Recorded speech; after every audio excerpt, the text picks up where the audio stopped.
Ladies and gentlemen, we are live.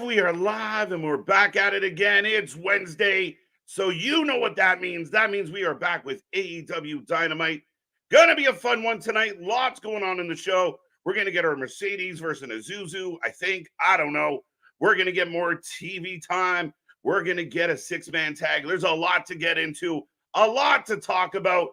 What does TK and Co. have in store for us tonight? We are going to find out, but it's going to be a fun one here on the channel. Get in that chat, click all those buttons, strap in, strap on, grab your snacks, grab your feel good, and welcome to the Wrestling for Life Network. Let's go.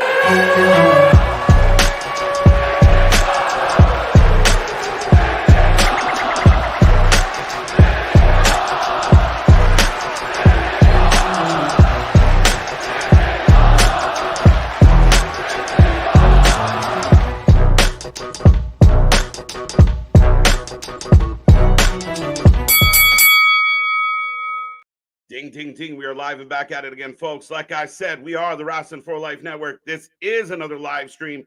We, as always, look forward to bringing you all the action, all the reaction, all the fun stuff about wrestling. It's going to be no different tonight. As always, on a Wednesday, we start with the hopium. We have high hopes. We want the show to be good.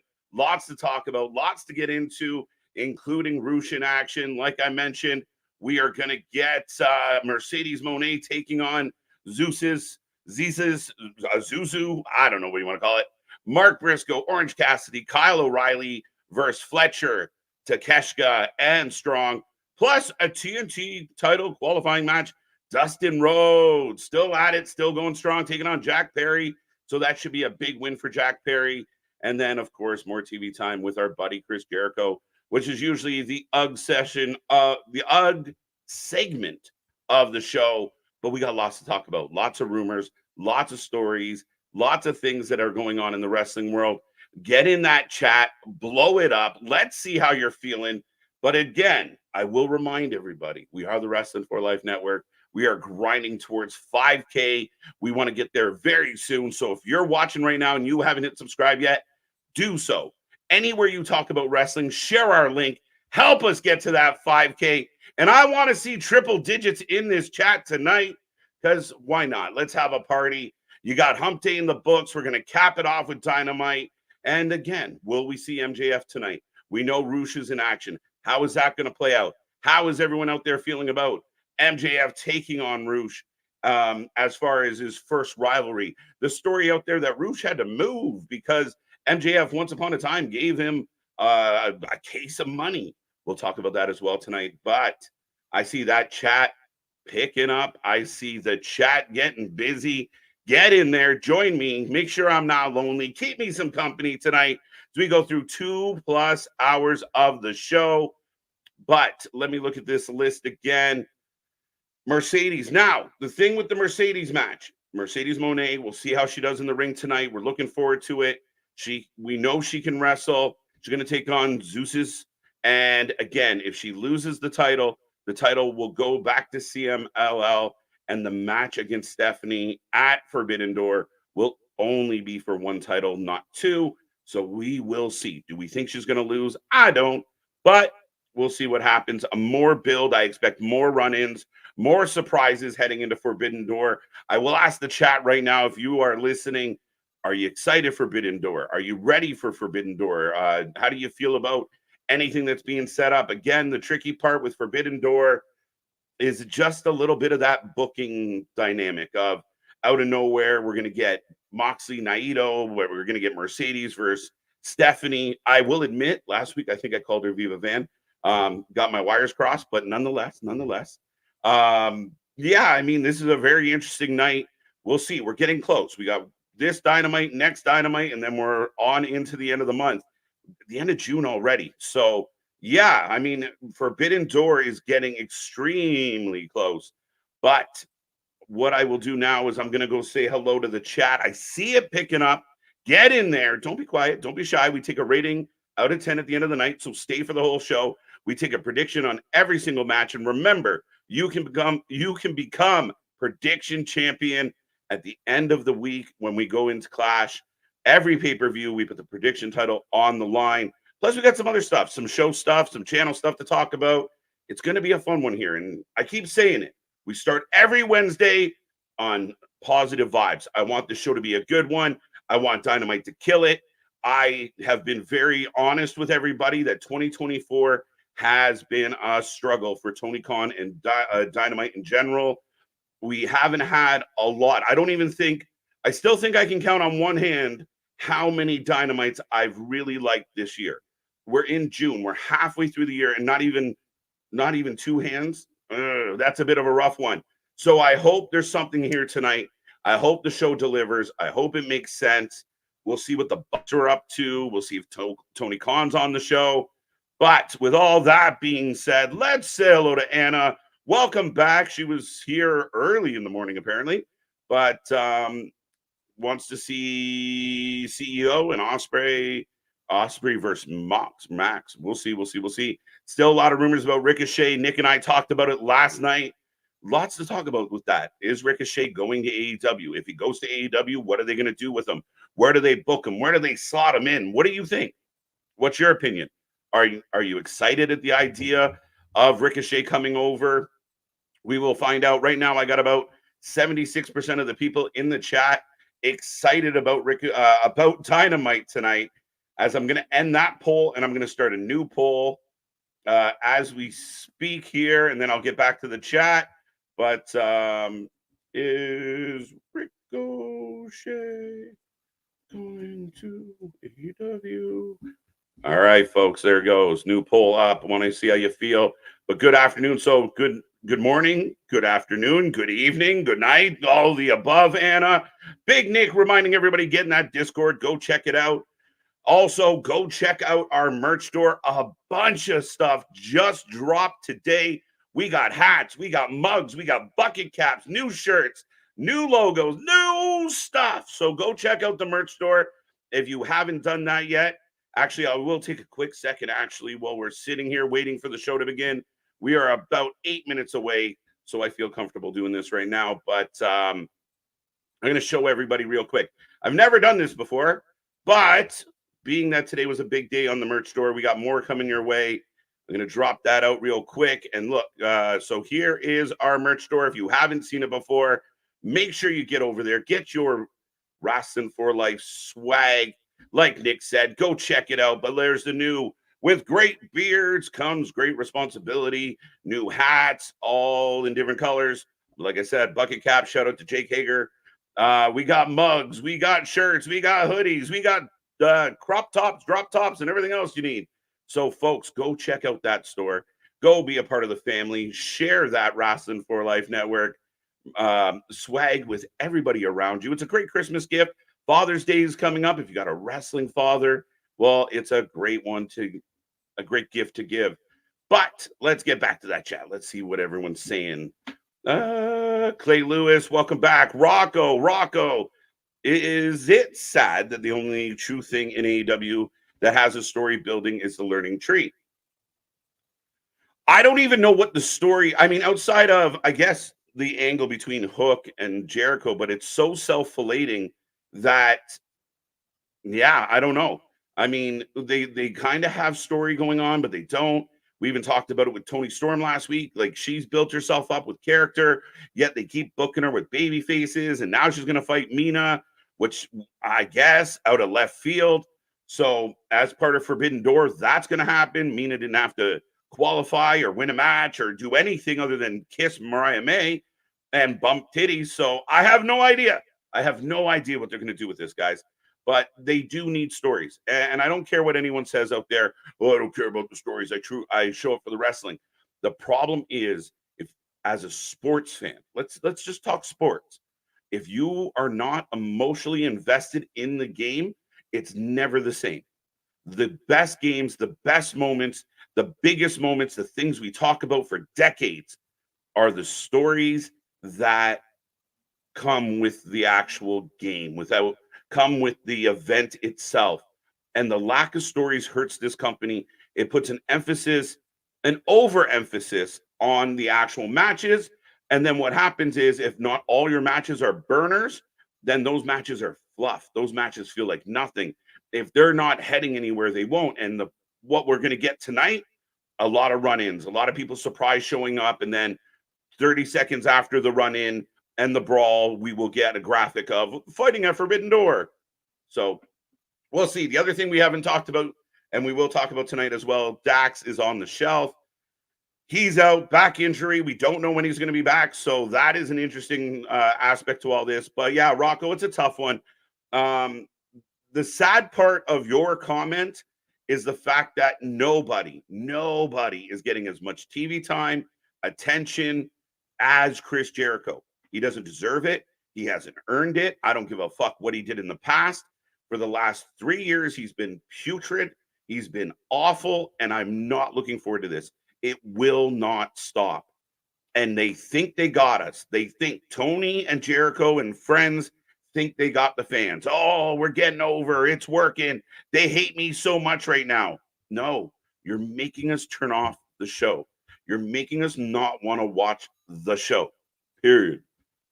Damien, good to see you, the leader of the Hopium tribe. Looking forward to the CEO in action and Will Ospreay, Ray Phoenix. Yes, sorry. That's the one match I did not mention. And I am looking forward to this match. Again, not a whole lot of build or reasoning to it, but I don't give a shit. Ospreay, Phoenix are going to tear it down tonight. It's going to be a good one. I'm looking forward to it. And we will go from there with that. But yeah, that match should burn. That match should cook. And right now, 52% of the people in the chat think that Ricochet is going to AEW. So interesting. About 3 minutes away. Noah, WWE. Yeah. So Noah and WWE apparently have an announcement. They're working together. They got some things to come out. WWE spreading that web, growing by the minute.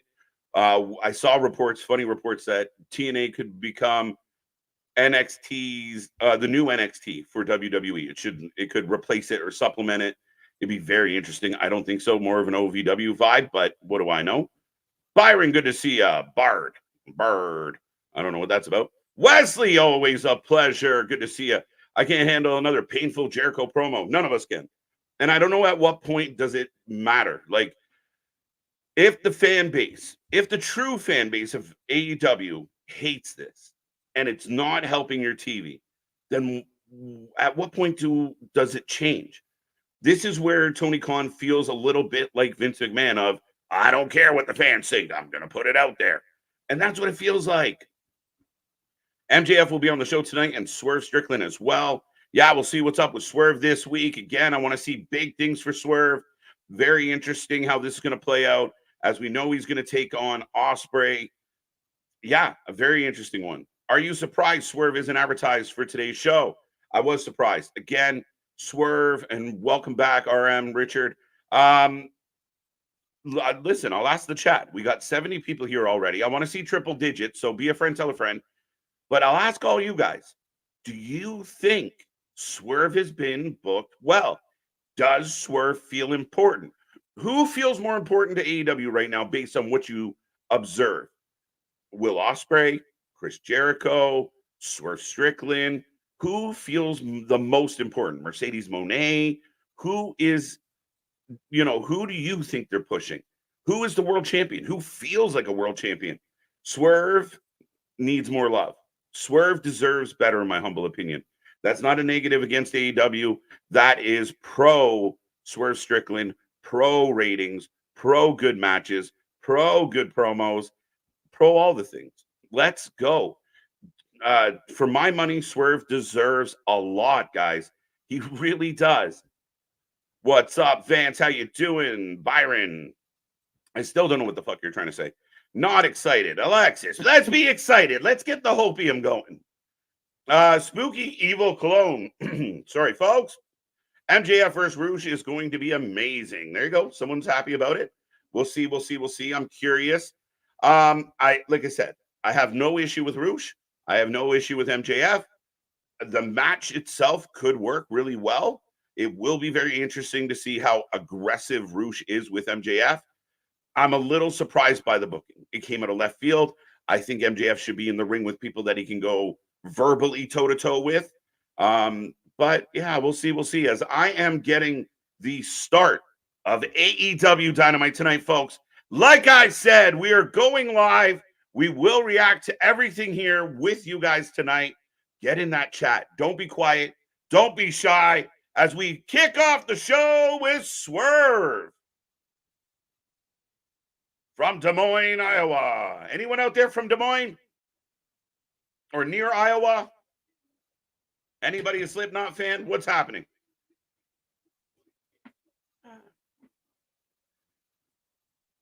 Well, here comes the champ. So we talked about it. He needs some love. He gets to kick off the show tonight. I'm pretty happy with it. And again, I'd rather him kick off the show, be a presence. He doesn't need a bunch of mid-level matches. AEW needs to be 1 hour. I'm okay with 2. It shouldn't be 3. What's up, Jake? How you doing? Randolph, how you doing? Is the learning tree gimmick starting to feel so obnoxious it's funny? No. I know for a moment there, my partner in crime, Nick, was like, it's kind of getting campy enough that I'm laughing. But you look at last week's segment, you look what's happened to Bounty Hunter. Now, Private Party might be in the mix as they are a guest on the Learning Tree tonight. To me, it's not getting funny. It's embarrassing. What they did last week with multiple segments that led to nothing.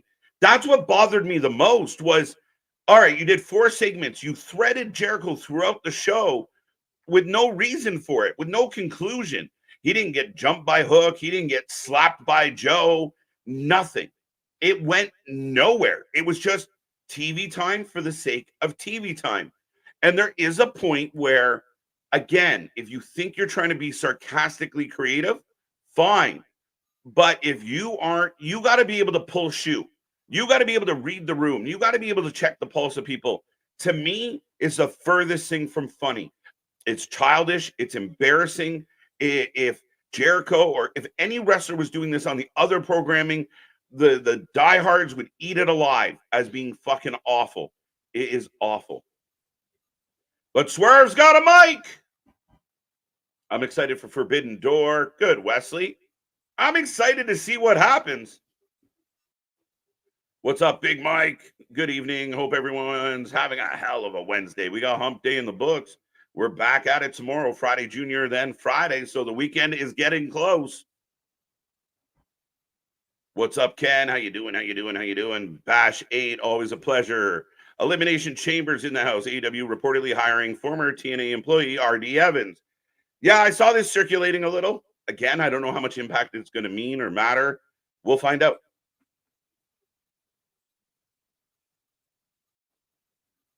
Ooh. One killer says, Swerve, taking a shot. Kevin, always a pleasure. How you doing, my friend? MJF has shown up in the building already. Thank you, Damien. Damien's got eyes on MJF. We like it. And I got 113 people. Let's get to 125. And if you're watching right now, I need you to hit subscribe. We want to hit 5K. We are so close. So just hit that subscribe button. Go message a bunch of your friends. Let's hit 5K tonight. Dinosaur. There you go. AJ, how you doing? Stoner Jesus, always a pleasure. May the blunt be with you and also with you. Give him the Prince Puma in AEW. A lot of people keep bringing up the Prince Puma. Now, I will say this. They can't just do Prince Puma. Somebody owns the rights to Prince Puma and all the lucha stuff. But if anyone's going to pay a lot of money to make something happen, Tony Khan will do it. So never rule it out. As of it stands right now, it's unlikely. He'd probably show up as Anthony or Adam or whatever his first name is. Oh, he just brought up Killshot, though. I got the nickname Killshot. Speaking of lucha, so what do I know? There you go. What up, fam? Did Pac disappear again? No, maybe. Wasn't he on last week's show? Death Triangle came back? Or was that last week? Or the week before? I hope not. I mean, again, that's been the biggest problem with Pac. I like Pac. He's just in and out. He's missing almost as much as Tupac. Think about it. Vance, I still see it. See it till I believe it. I won't. Okay. I won't believe it until I see it. Ricochet is going to AEW. Oh, here we go. Okada and the Bucks are interrupting Swerve, Jack Perry in tow. Why is this happening? Anybody? Whose house, says Okada? How is Okada the best promo in this group? Let's go. Woo. I'm not quite sure why this is happening, though. Anybody?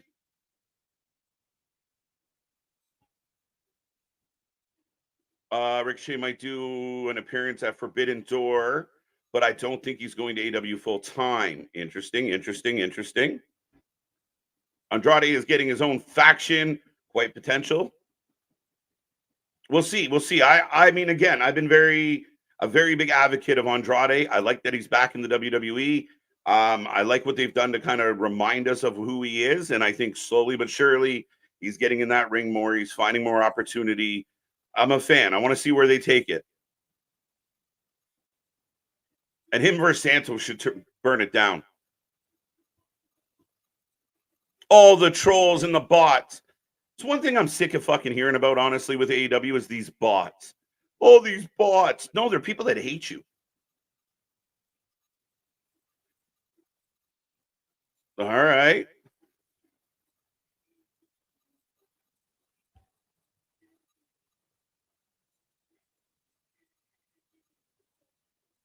Wait, the Buck. They're challenging AEW's best to a blood and guts match. But wait a minute. What? When? Where? Why? Who? How?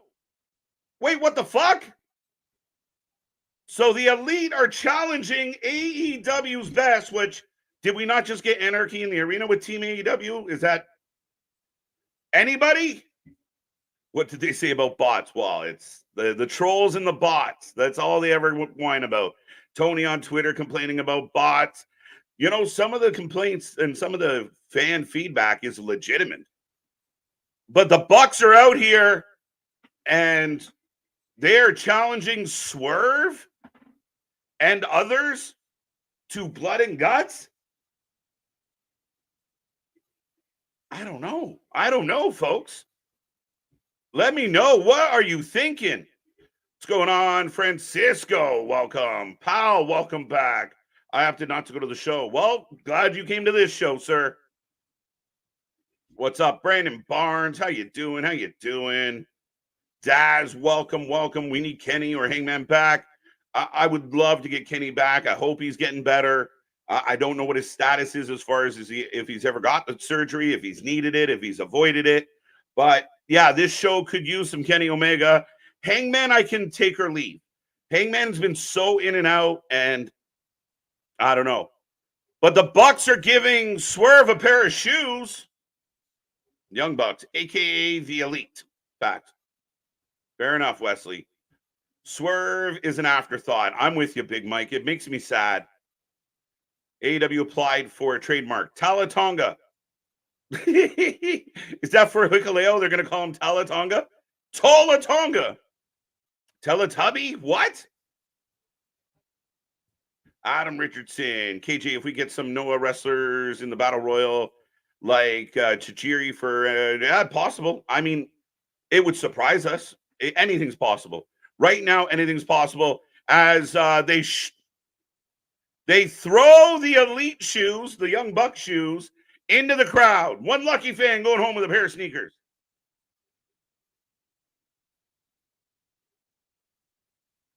All right, so we're going to get a fight. But what does this have to do with Forbidden Door? Ospreay's going to come out, right? And when are they going to do, like, will Blood and Guts be next week? As here come the Acclaimed. Oh, that's lame as shit. And the Elite walk out. The Elite want no part of this. So is it going to be Swerve and the Acclaimed and Billy Gunn? Oh.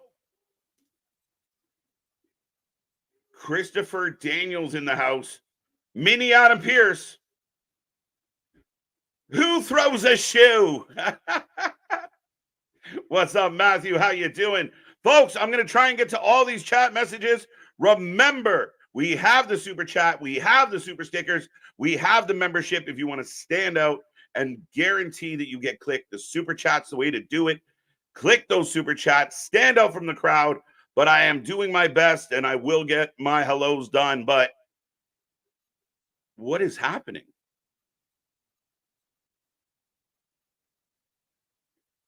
All right, so right now we are going to get Jack Perry versus Dustin Rhodes. So, folks, get your predictions in.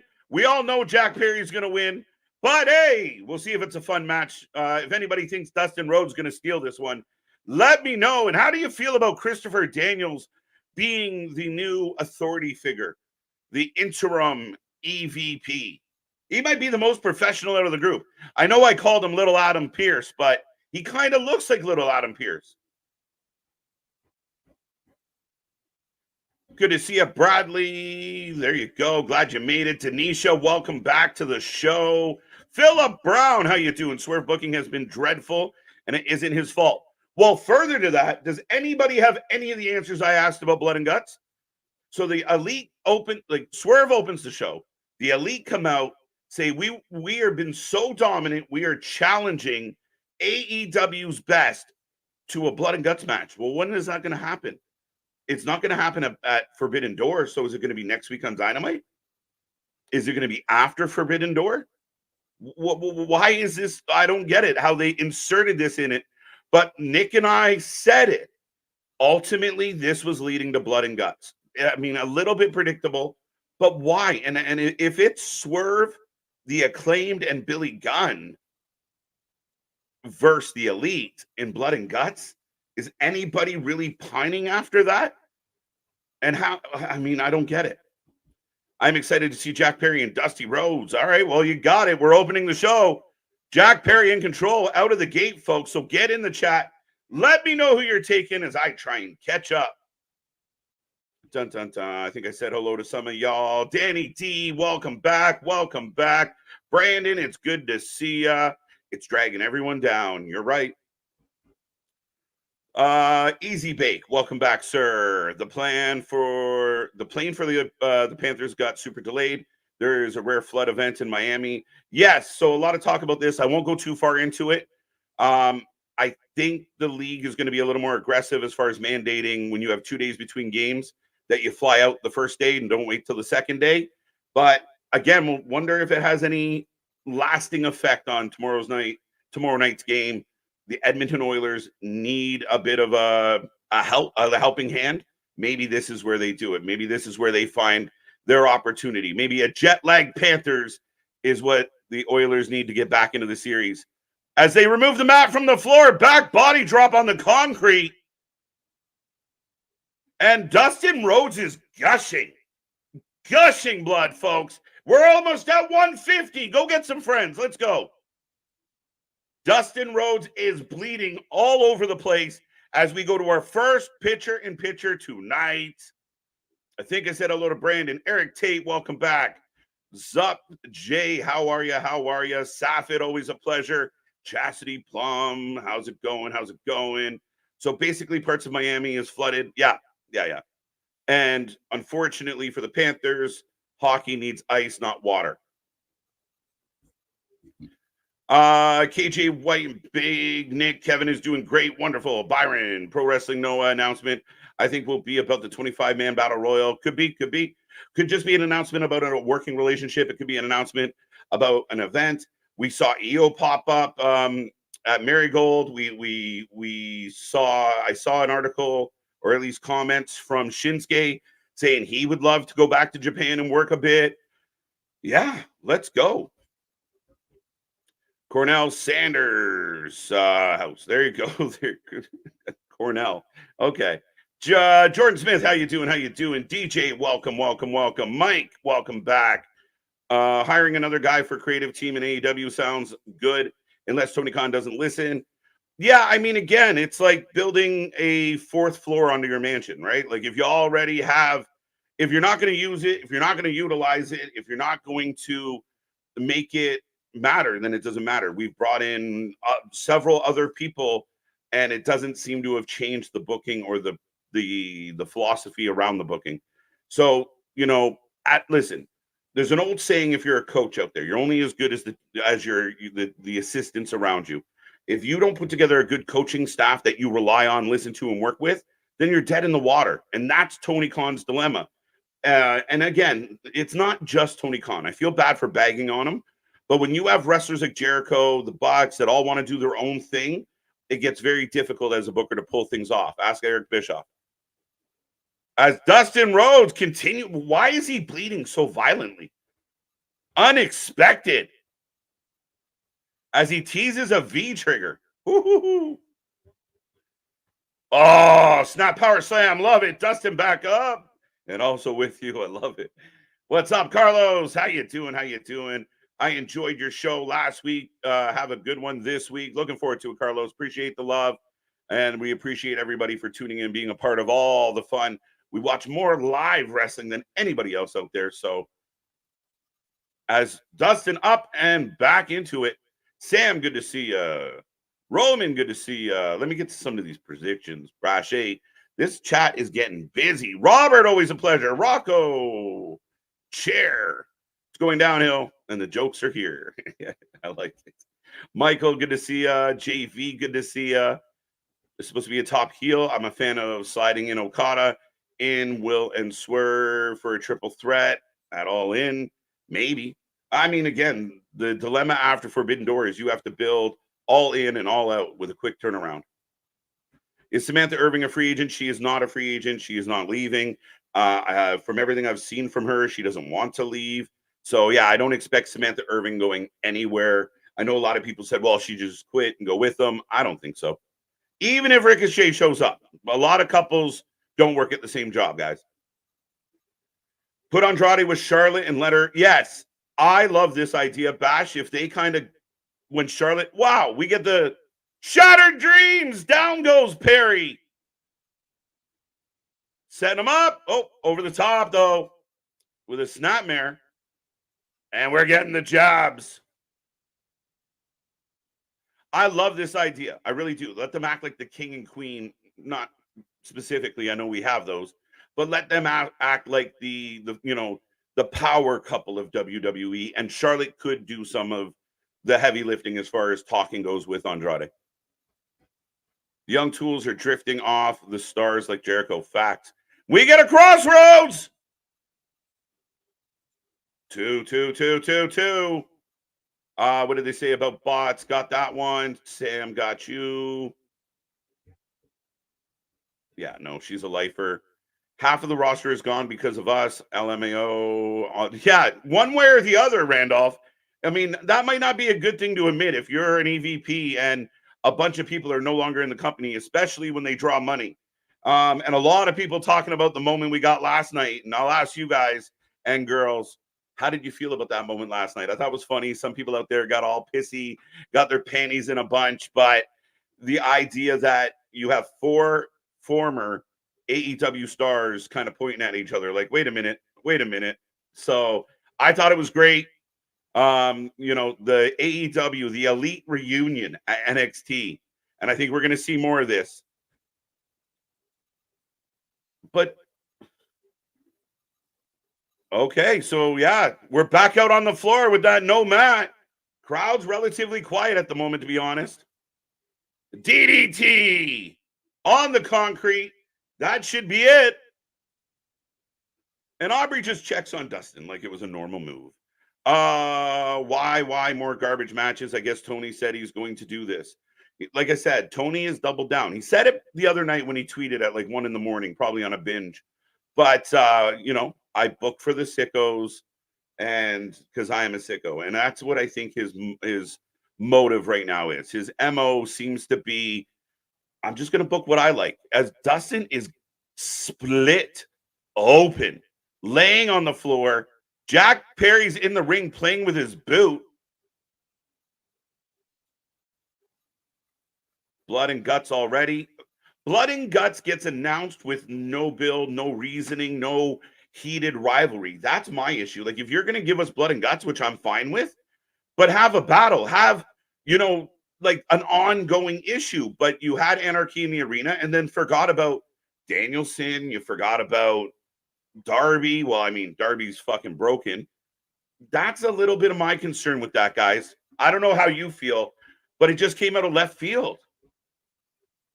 They don't think you have talent. Chair, I'm not sure what that's in reference to. Spock's Evo clone. Welcome, welcome, welcome. Interesting. Very. Now Blood and Guts. Yeah, I don't get it.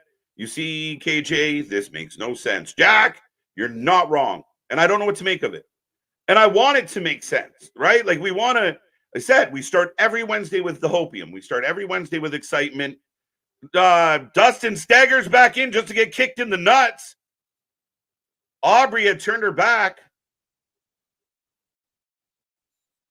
Jack Perry rubbing the blood on his chest.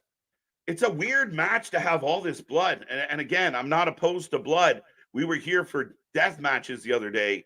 It's not about the blood. It's just why. Like, why is this? As Dustin raises his middle finger, defiant, running knee. Question for the fans. Is there too many running knee finishers? Do wrestlers get paid extra for color? I don't believe so, Mike. Maybe Tony Khan gives them a bonus, but from what I understand, no. It's just part of the job. Crossroads and Shattered Dreams, they be like, oh.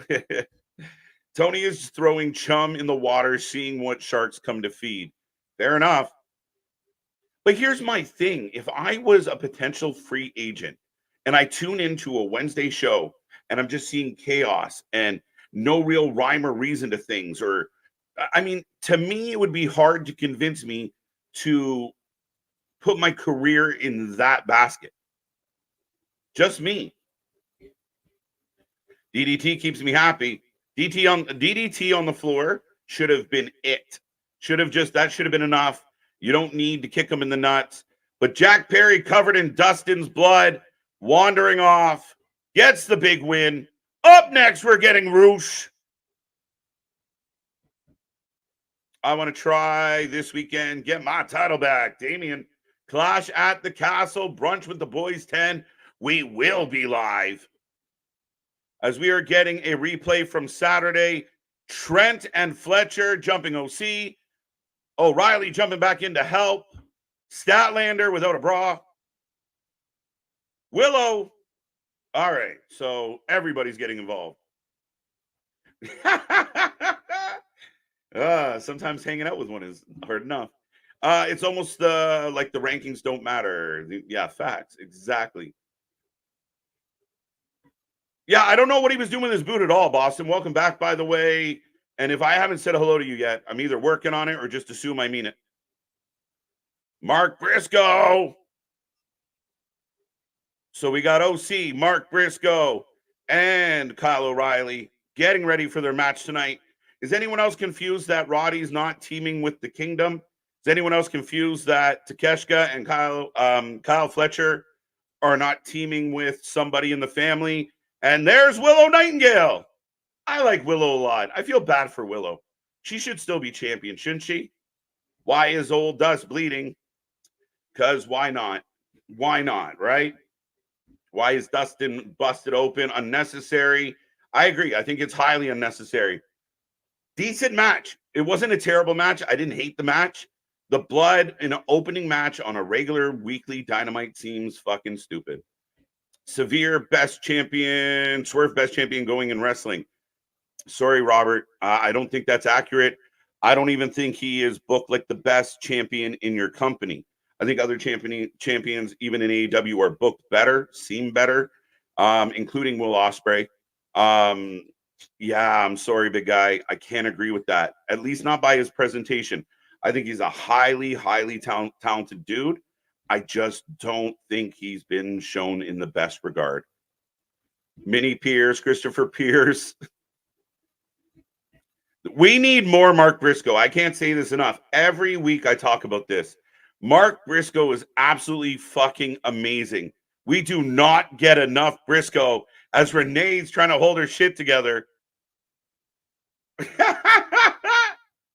I loved how the Young Bucks called it the injury bug, aka the mysterious bug that happens when you claim you are hurt But you're not. You just don't want to book your own. You just don't want to book you on the show.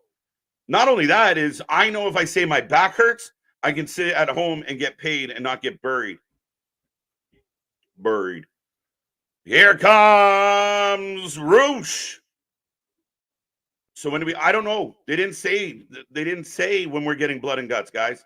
If anybody knows, let me know. 9.3 out of 10. All right, Mr. Golfer. Who wants to see old Dust wrestle? I don't mind Dustin wrestling, especially in this case. You put him in an opening round tournament kind of match or a qualifier. He's going to put Jack Perry over. He's going to make Jack Perry look good. Again, it was a little bit over the top as Roosh is going to take on somebody from Des Moines, Iowa. Dion Roosman. Roosh against Roosman. Are you fucking serious? Who writes this shit? And Roosh off and running. So I won't even take a prediction on this match. 1-0. Young Bucks, I didn't mean to click on that. Samuel, you got to keep that shit to yourself. And knock that away. Thank you.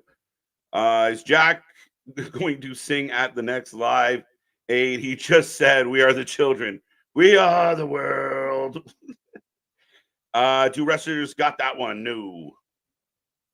Why is Aubrey helping Dustin up? Why would a ref do that? I don't get it. Why would she not also be on the floor trying to prevent moves from happening on concrete? Why is she posing? Why does she think she's in the show, not just a referee? Why? As we've gone to the floor again, because that's where wrestling matches happen. Iceberg, by the way, if anybody was wondering, Dion Roosman, the Iceman, taking on the White Bull. He don't look so white, though. Oh, these chops are hefty. So Jack just took the running knee finisher from Danielson, I guess. I don't know. I didn't even know Jack's finisher was the running knee, to be honest. Drop kick in the corner. Roosman is dead. And a complete squash. So, if you're trying to make Roosh look like a badass, good job. He beat the stink off the Iceman. 1-0. Who wrote this? Yeah, exactly. 1-0. I love stealing finishers. I just don't get it. And I feel like there's a lot of running knees. Monday Night Raw ratings went down a lot. Are you worried about that, KJ? No. Fluctuation. Ups and downs, peaks and valleys. They'll be fine. And I still think they did, 1.6? So, again, if it becomes a consistent, if it becomes a trend, that's when I worry. Didn't they say it would be a 4-way ladder match, not a 6-person? I think they said 6-person, Rocco. Willow for president. As Roosh standing on Roosman with a mic, and he's laughing. I think KJ Anna J should be on the side with Jack Perry, or I'm not make sense. Jack, I like the idea. If Anna J was very heelish and they were very, shoving their relationship. We're about to get MJF. We're about to get MJF. As we're chanting for MJF. And here he comes. MJF in the house. The scarf is upon us. Let's go.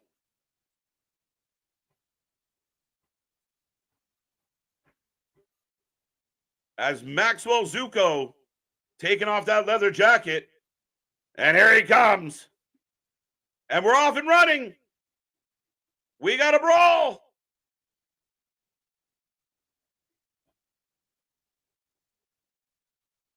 Forearm. Here comes security. MJF and Roosh taking a wow. Laying waste. And Minnie Pierce is back. Big headbutt by Roosh. He might have actually broke that guy's face. And we're back to the two combatants. Big MJF chance, I think. This thing that happened in AEW this year is Chris Statlander transforms into Chris. And there we go again. MJF biting the head. Rush to the outside. We know this is not a match, Taz. We know this is a fight. Even though it looks very much like the two matches we just had, this is not a match. It's sad that Taz has to point that out, isn't it? MJF chucking Rush into the crowd. They're calling for more security. So at least they're building this up. They're building this up. I give them some credit. I'll trade Wendy Chu for Willow. Willow is good and a sweetie. I like Willow a lot. I think Willow's got a bright future. I think she got done dirty. I think, like it happens sometimes in life.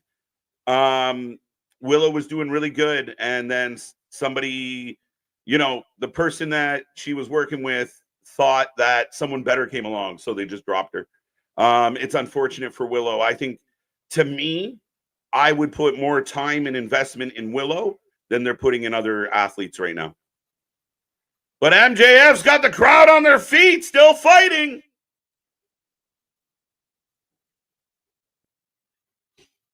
Dustin Ronda, okay, will be a free agent soon. He will be WWE with Cody. Yeah, I want to see Dustin Rhodes make a return in the sense of the Hall of Fame. He's a Hall of Famer for sure. In addition to that, I do think they could run back the Dustin Cody thing one more time. Christopher Daniels hopelessly trying to stop Rush, who's now throwing Tupperware.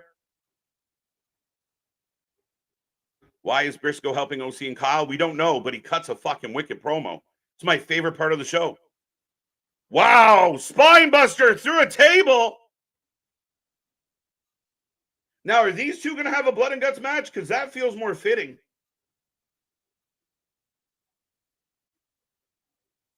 Now we got wrestlers. Yo, we got wrestlers. We need more if him. Okay. Mark Briscoe sounds like Donnie Thornberry. Yeah, I agree. What a promo. He's excellent. He even popped Renee, man. Pause. But yeah, they are still trying to peel these men apart. Oh, he can talk. He can cut a promo. The man's a genius, a legitimate genius. Rush for the win.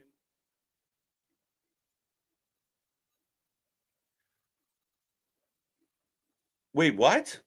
MJF versus Rush, commercial free next week on Dynamite. Wow, the graphic guy works fast. As a man who loves to make graphics, shout out to the AEW team because they instantly get graphics done. Before we even know there's a fight, they got the graphics ready. So next week, ladies and gentlemen, Rush, MJF, commercial free. What do you think? Mark Briscoe for president. Let's go. Oh, also tonight we are getting the premier athletes versus Samoa Joe and Hook. And is Samoa Joe, Hook, and Shibata a team, like a faction? Why are they in the graphic together? As on Collision, yeah, they jumped the athletes. So far, we're all over the place. Like it. I'm not hating it. All these guys blading, don't they realize after some years their forehead will look like Abdullah the Butcher? Yeah, some guys don't give a shit. It's all, the chicks dig scars is, the old saying, right? Rush looks like an angry child. I don't mind what just happened with Rush and MJF. The only thing I would have changed is the two matches before, especially Jack Perry. You didn't need the blood. You didn't need to be out on the floor. Have a straight up one-on-one match. Jack Perry can cheat to win. But if you know in two segments you're about to do a brawl all over the arena and you want it to feel intense, don't have, like, Taz literally had to tell us, the viewer, this is not a match because it looks like all the matches. So that's the only thing I would tweak. I thought what they did with Rush and MJF is good. Now, my question is, will next week be the blow-off? Like, MJF beats Rush, we move on. I don't know. I think Dustin can still be entertaining. I have no issue with him being in the ring. I'm with you, Boston. Big fan of Dustin Rhodes. And yeah, I have no issue with him being involved. Again, you need vets. Why is Rush fighting a jobber on Dynamite? You know what? To be 100% honest with you, Richard, that was needed. It was a good jobber match. It was a good squash match. You get you get Rush in there, and you give him a quick win. You make him look powerful. You make him look strong. You build it to the angle with MJF. Because remember, Rush was not on Dynamite very often. So you got to kind of show people like, look, this guy's a badass, and he legitimately is a threat to MJF. Because going into last week, a lot of us felt like, why Rush? Why Rush of anybody? So now you're kind of working backwards, and like Rush should have had these kind of matches leading up to the feud, not after the feud starts. You know what I mean? But tonight's match for Rush, perfect match. I have no problem with him beating the shit out of Rusman, which was ironic and hilarious. But we are on commercial break, ladies and gentlemen. I see 138 people. Be a friend right now. Take our link. Drop it anywhere you talk about wrestling. Send it to your friends. I want to hit 150. I'm being greedy. Let's get this up to 150 tonight. But we are about to hit 5K. So if you haven't subscribed yet, let's see if we can hit 5K tonight. So tell everybody you know that loves wrestling, show up, hit subscribe, and let's hit our next milestone as a channel. We're going to hit 5K. Remember, at 10K, I'm going to get the Wrestling for Life logo inked into me, probably live. I'm going to do it live, folks. All of this works for me as long as Rush doesn't disappear again after the feud. He probably will. That's the consistency, but let's not worry about what's going to happen in the future. Let's not worry about what happened in the past. Let's just worry about right now. Right now, that worked for me. You had to give us more. You had to make us like, why does Rush and MJF, why should we even give a shit about it? Where did it come from? Why did you book this? At least now you're like, oh, fuck, these guys are going to kill each other. And there's intensity. As I got Jane, which means Orange Cassidy coming to the ring. Ladies and gentlemen, get in there. Let us know who you taking. Are you taking Team OC? Or are you taking the other team? Team Don Callis, I guess. What's up, Denisha? How you doing? How you doing? Good to see you. Meltzer rates that 5 stars for a non-match. Facts. MJF Rush was the best thing so far tonight. It was good. Like I said, I was happy with the squash match. You needed it. I have no problem with it. And then the brawl after works for me. The only critique I would have as a wrestling fan is don't have the opening match with blood and a brawl on the floor and all that shit. It's unnecessary if you're about to have this big brawl in a big storyline. That's just being a little bit picky. The Dustin Jack Perry match wasn't bad, but that was definitely really well done. Mark Brisco, MJF, Rush, so far the best parts of the show for me. And again, here comes Mark Brisco, and he stands out. He's got charisma. He's got energy. So Rush versus MJF next week in opener and not at Forbidden Door. Big fail again, TK. Rocco, hold that thought. I have a feeling they're either going to go to a draw or they're going to go to just a no DQ. Like it's going to break down. They're going to keep brawling. And Forbidden Door might be like a cage match or an I Quit match or a fucking fight till you die match. Hang tight on that thought, Rocco. Come back next week and we'll see how they do. So here comes Takeshita and Kyle Fletcher.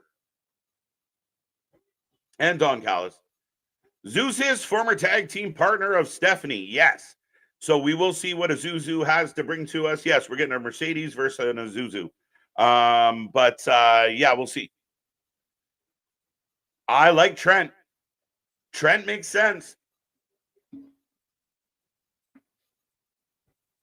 Meltzer, I got that one. Because Rush needs to look good. Yeah, 100%, Kid Revos. Welcome back, by the way. Anybody else out there that I haven't said hello to yet, welcome. I will remind you, we do have the super chats to make sure I don't miss your comment. The super chats are your way to guarantee it. As Roderick Strong coming out with the Kingdom to team with the Don Callis family. Trent coming out with the Don Callis family to not participate. There's so many people here right now. Can anybody say overbooked? As Orange Cassidy hanging out with a kid who dressed up like him. No, folks, don't adjust your TV. That is not Tony Khan. But a little kid dressed like Orange Cassidy this time. I think MJF versus Fish is going to be Rush is going to be a 20-minute time limit setup for FD. I don't want a 20-minute draw. Bash, to be 100% honest with you, I think you're right, but I honestly believe that it would be better, Ave, if you are building to another match. What are you going to do if you go a 20-minute draw and then you have a rematch? You've already kind of emptied the tank on a lot of what we're going to see. My preference, you go a solid 10 minutes, and then you have the match just turn into chaos. You know, Rush hits him with a chair, chokes him with an electrical cord. MJF fights back. Again, another big pull apart. That leads to, like, we can't handle you guys. You have Christopher Daniels screaming and yelling like Adam Pearce. That you guys, we can't handle you. We're going to put you in a cage or something. That would be my preference. So we are kicking this one off. Roddy and Orange Cassidy in the ring to start this one tonight. I didn't even know who Rush was, honestly. See, Tony, you're not alone. And I know some fans out there, some tribalist fans, we're going to say, well, you should know who he is. You don't know Rush? It's true. They don't use him on Dynamite. He was injured in a way. Then he was away for no reason. Then they did vignettes that went nowhere.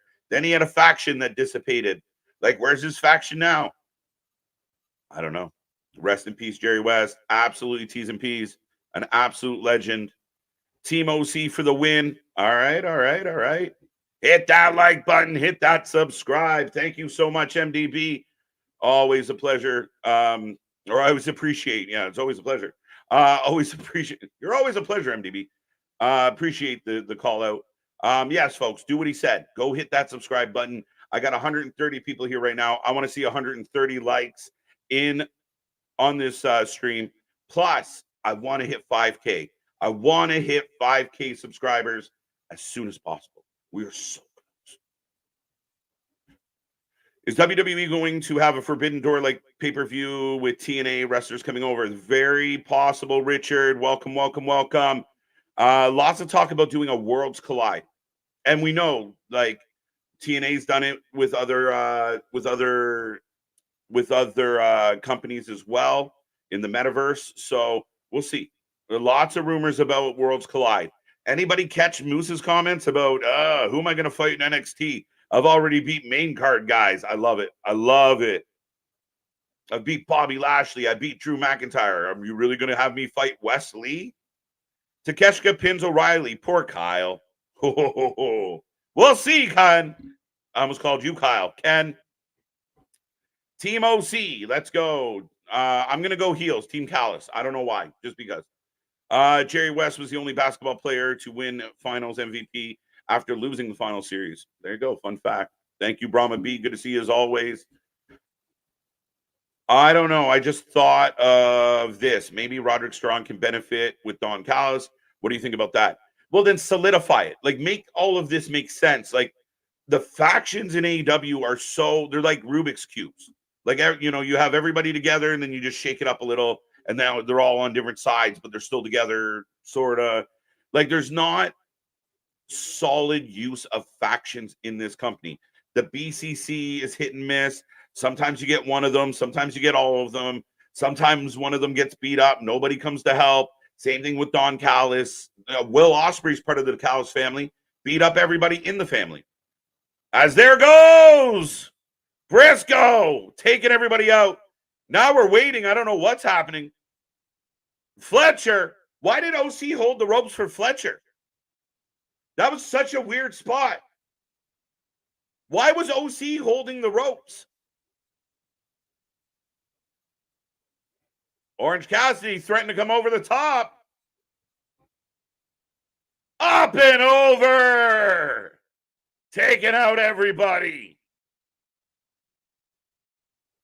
I haven't loved this OC Trent feud, and the Callis family has lost so much. I don't care for them.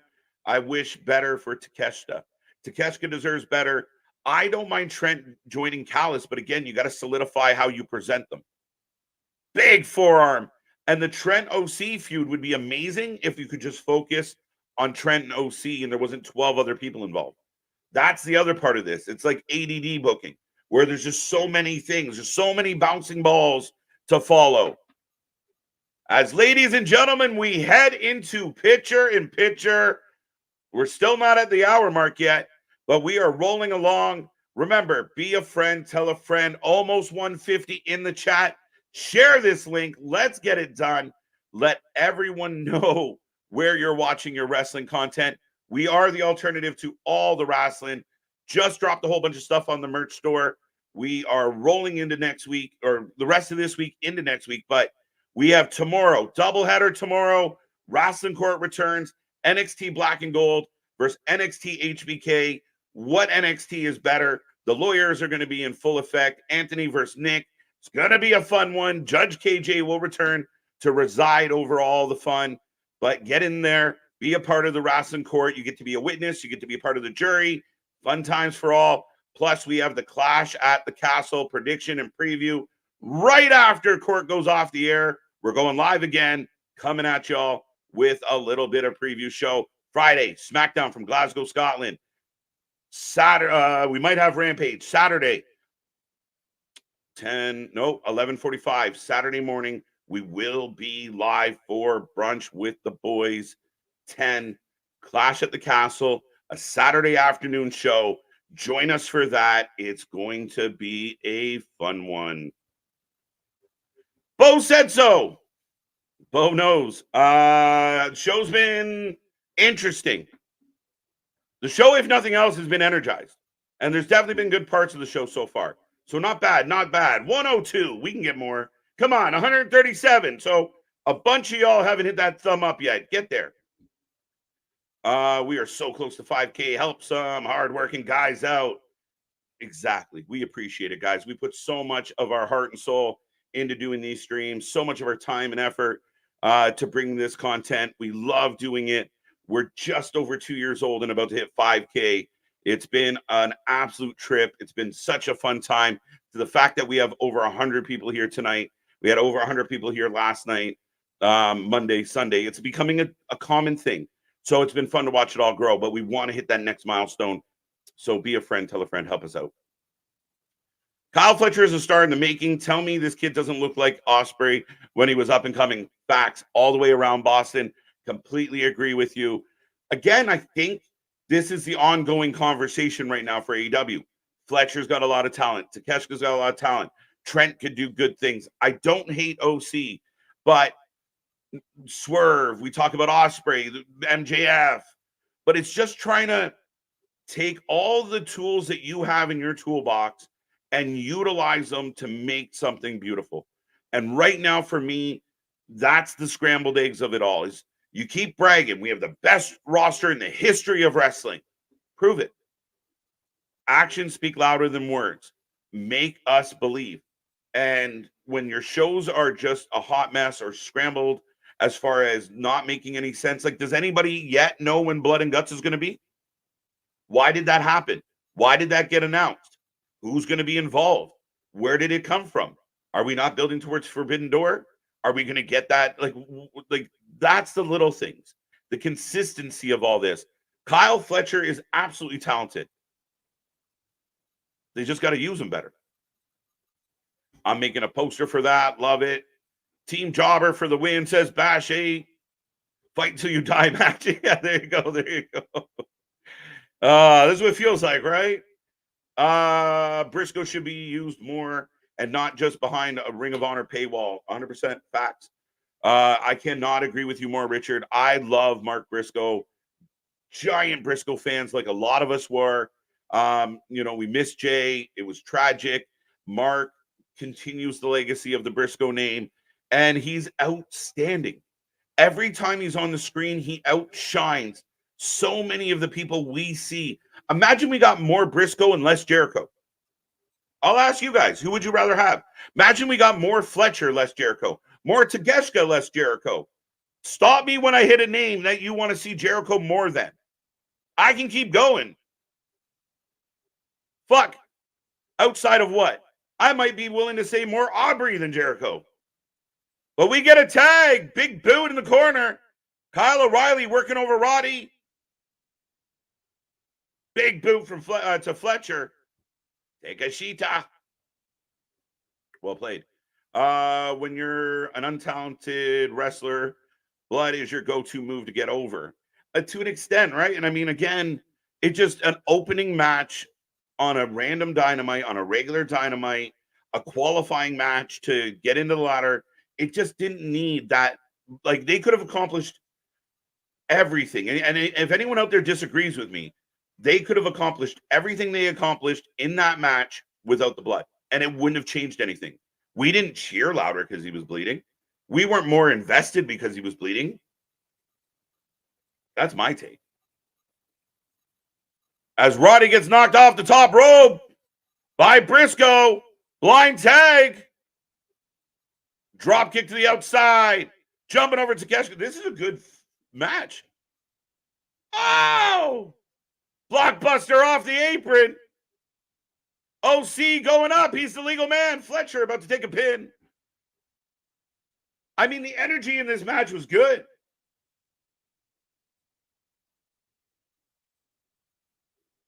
He kicked out. He fucking kicked out. Get out of here. Woo. Even the crowd's like, really? The crowd booed.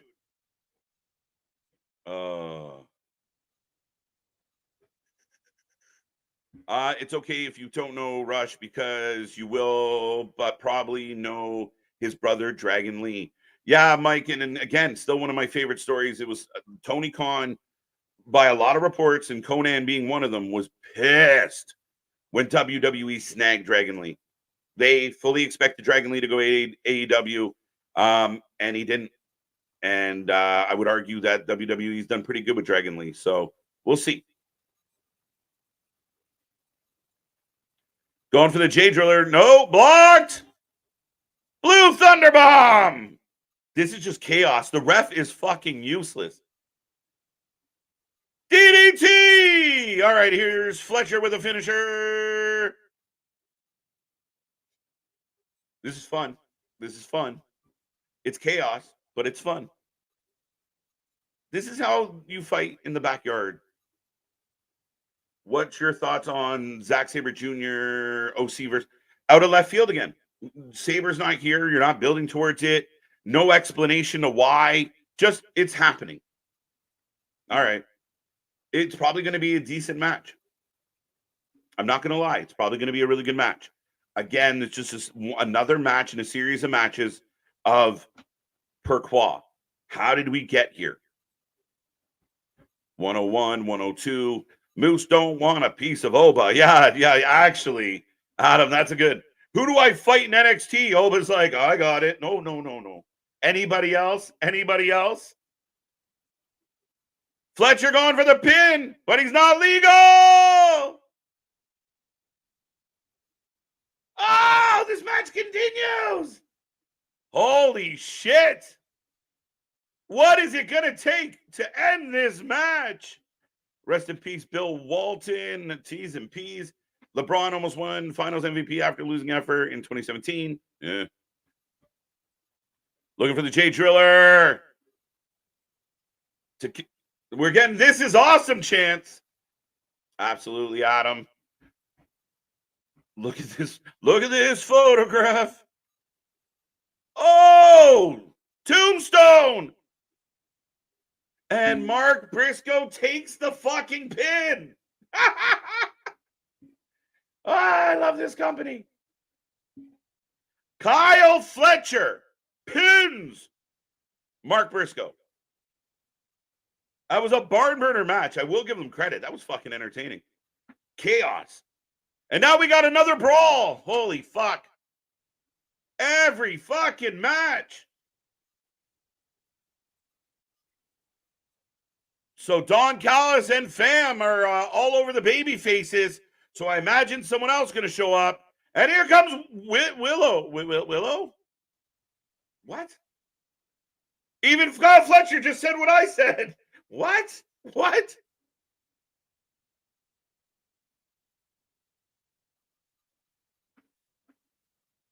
Oh, Statlander's got Willow. I like Statlander a lot. The guys and girls who are watching right now, would Statlander versus Willow for the TBS title not be a better angle than what we're currently getting? Like, this actually has a story. I didn't love the Bibbins storyline, but it built. It's been going on for months. Like, this is how you do it. This is more interesting than anything Mercedes has done. And Statlander looking fucking good. So we had 12 people in the match. Now we got more people involved.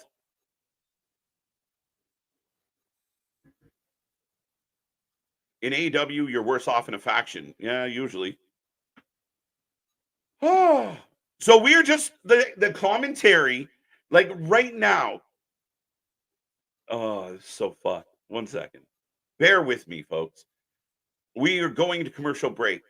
And as Statlander, think back, for anybody who's a wrestling fan out there, think of JR, think of Gorilla Monsoon, think of Tony Schiavone at WCW, think of fucking Joey Styles, if you will. I don't give a fuck what commentator you think of. Think of another commentator. And on the stage, a heel is choking a baby face. Could you imagine that commentator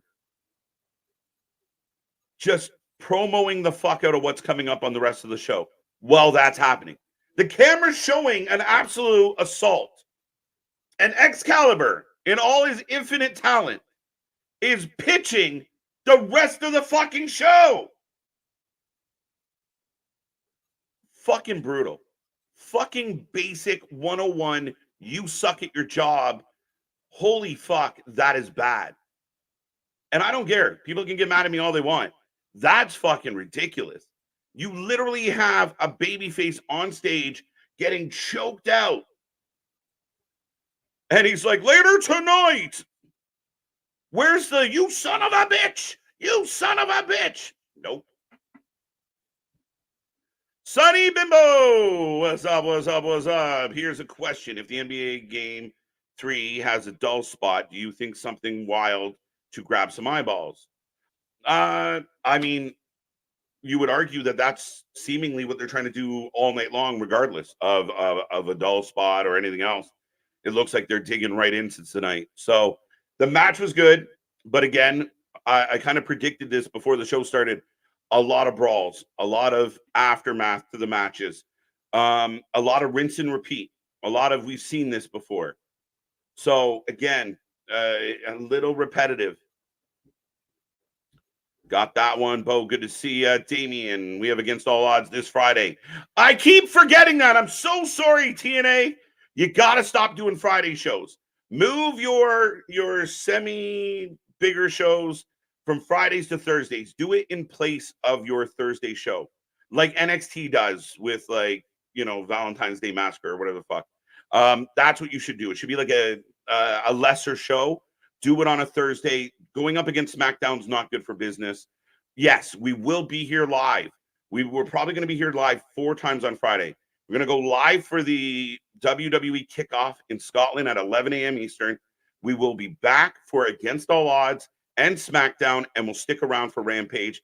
Then we'll be back the next morning for Clash at the Castle. Holy shit. We really do cover more live wrestling than anybody else out there.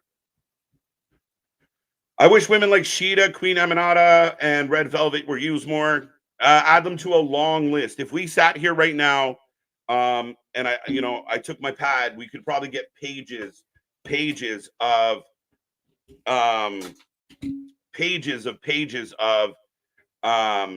names that are not being utilized properly.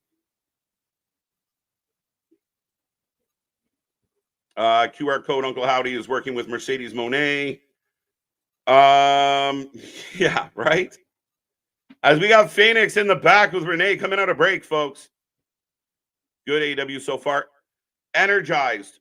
Entertaining in a lot of ways, yes. I'm not hating it. Again, the little flaws are the little flaws, but that is what it is at this point. Yeah, right. Exactly that, Boston. Exactly that. As right now we are getting a package for Naito, who will take on Jon Moxley at Forbidden Door. Another match that just kind of happened. Christopher Daniels.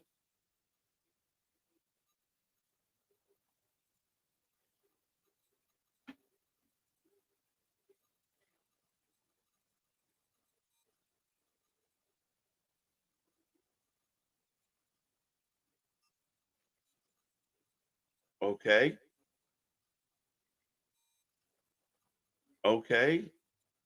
Hold on tight.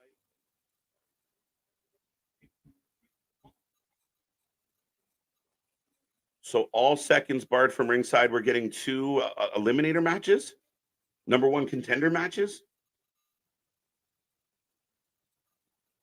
Someone help me understand. I don't think Christopher Daniels did the best of jobs explaining what that was, who's going to compete, what is that all about?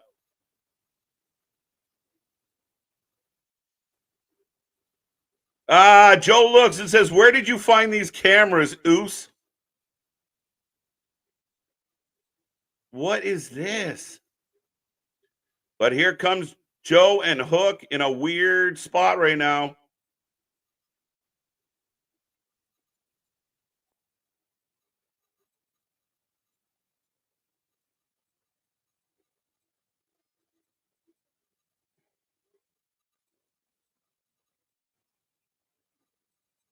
Oh, wait. So the premier athletes were already on the stage, but the camera was showing Hook and Joe on the back, and we got another brawl. Fuck.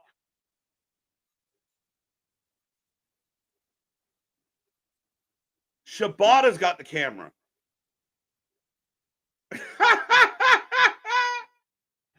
What are we doing? I think both will come out on Jordan.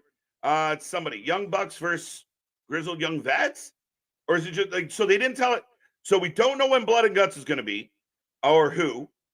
We got Young Bucks in a match next week. We don't know with who. They are stacking next week, by the way. And then Okada's going to be in action. We don't know against who. Somebody help me. As Joe rolling, as they're taking on the varsity athletes.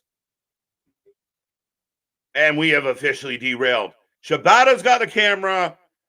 Again, the varsity athletes were on the stage while Joe and Hook were talking to the crowd, and they didn't know they were coming. It was really fucked up. This is where I get mad, where they insult my intelligence.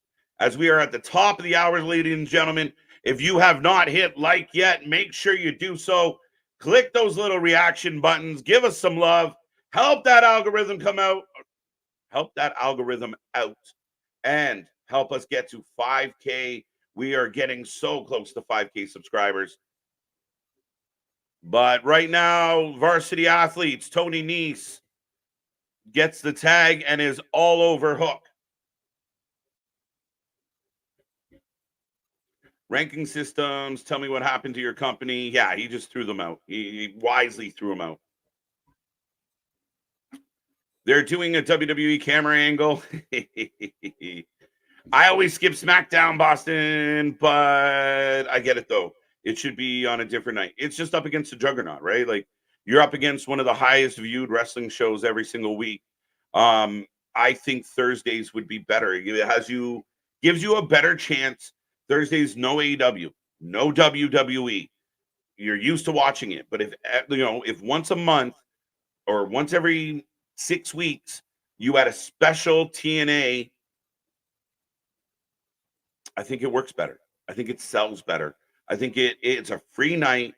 And if you happen to get a wrestling fan on a Thursday night that has no other wrestling to watch, as Shibata takes out Schmark, again, another match that's just fucking chaos. Joe's on the apron, choking out Tony. Daivari, the ref's not even trying to stop Joe. And now we got the Kacha Hachime and a tap out. Joe didn't even have to get in the fucking ring. Oh, another choke. Shibata chokes out fucking Schmark. Everybody gets choked out. Shingo Takagi is entering the Owen Hart tournament. Okay. Yeah, Joe said Oos. What up, Oos? Khan saw NXT is catching them in ratings and is panicking. I don't know. Listen, I'm going to give him the benefit of the doubt, Bendy. He does watch the ratings, and I know a lot of the AEW fans are like, just enjoy the wrestling. But it was Tony Khan that I never talked about ratings prior to Tony Khan. Tony Khan loves the analytics. He has an analytics company apparently that he runs. He knows they're knocking on the door. He knows that they're sending down main roster talent to bump numbers. Cody Rhodes was at home getting ready to fly to Scotland. So they're like, hey, you're in Florida. Do you want to do NXT? Sure. Why not? As we are getting a package for Mercedes and Stephanie Vacour, which, honestly, I'm looking forward to this match. I just wish Willow and Statlander were fighting over the TBS belt. I really do. AEW is insulting my intelligence like my chemistry teacher in high school. Facts. That's my only beef. Every match tonight, there's a brawl. Every match, there's chaos. You have Samoa Joe choking out one of the competitors. The ref doesn't even acknowledge it. Again, I think if we were standing on the stage, MDB, and we saw Joe and Hook coming up the ramp behind us, we would turn around before getting punched. Just guessing. So that's where I get mad. It's a little bit insulting to my intelligence at times. All right, so here comes the CEO. Well, listen to the crowd. A burger is big to the dog brats. All right, thank you, Puzzle Show. A burger is big to the... I don't know what that is. Is that a puzzle? These last few fights have been good. AEW is on fire somewhat tonight. It's like a car wreck. I don't hate it. I don't hate it. Just some stupid shit in there. Triple rear naked. Yeah. AEW needs to hire Joey Styles. Anybody but Excalibur. Anybody. Like, it is so fucking bad. Here comes Mone.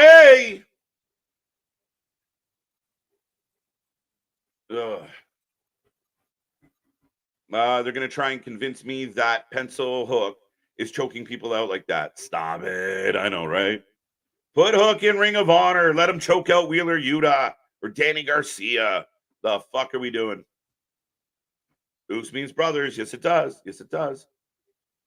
A rat is running Dynamite, and the rat ate Kenny, and Kenny looks like poison. Holy shit. That's deep. 2 jobber matches on Dynamite. Not loving that. I don't mind the jobber matches with purpose, Richard. Like the Roosh match, full marks for the Roosh match. You needed to do it. The last match, I don't know why we did that, and it wasn't a good match.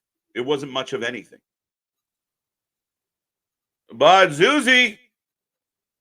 So we're getting a Mercedes version of Zuzu. We'll figure this one out. KJ, who's someone that showed up for the Battle Royal next week that would surprise you? Man, Kyle, the list is long, and that's what I think is exciting about this.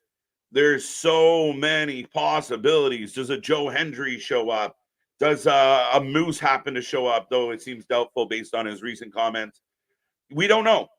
We have no idea who's going to show up.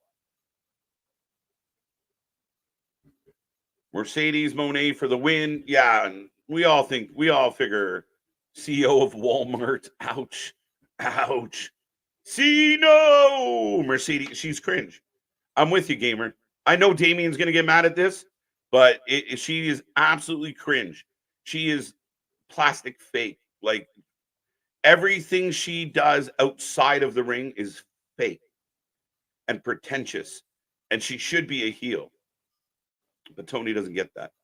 We'll see what she does in the ring. Crowd kind of quiet for Mercedes.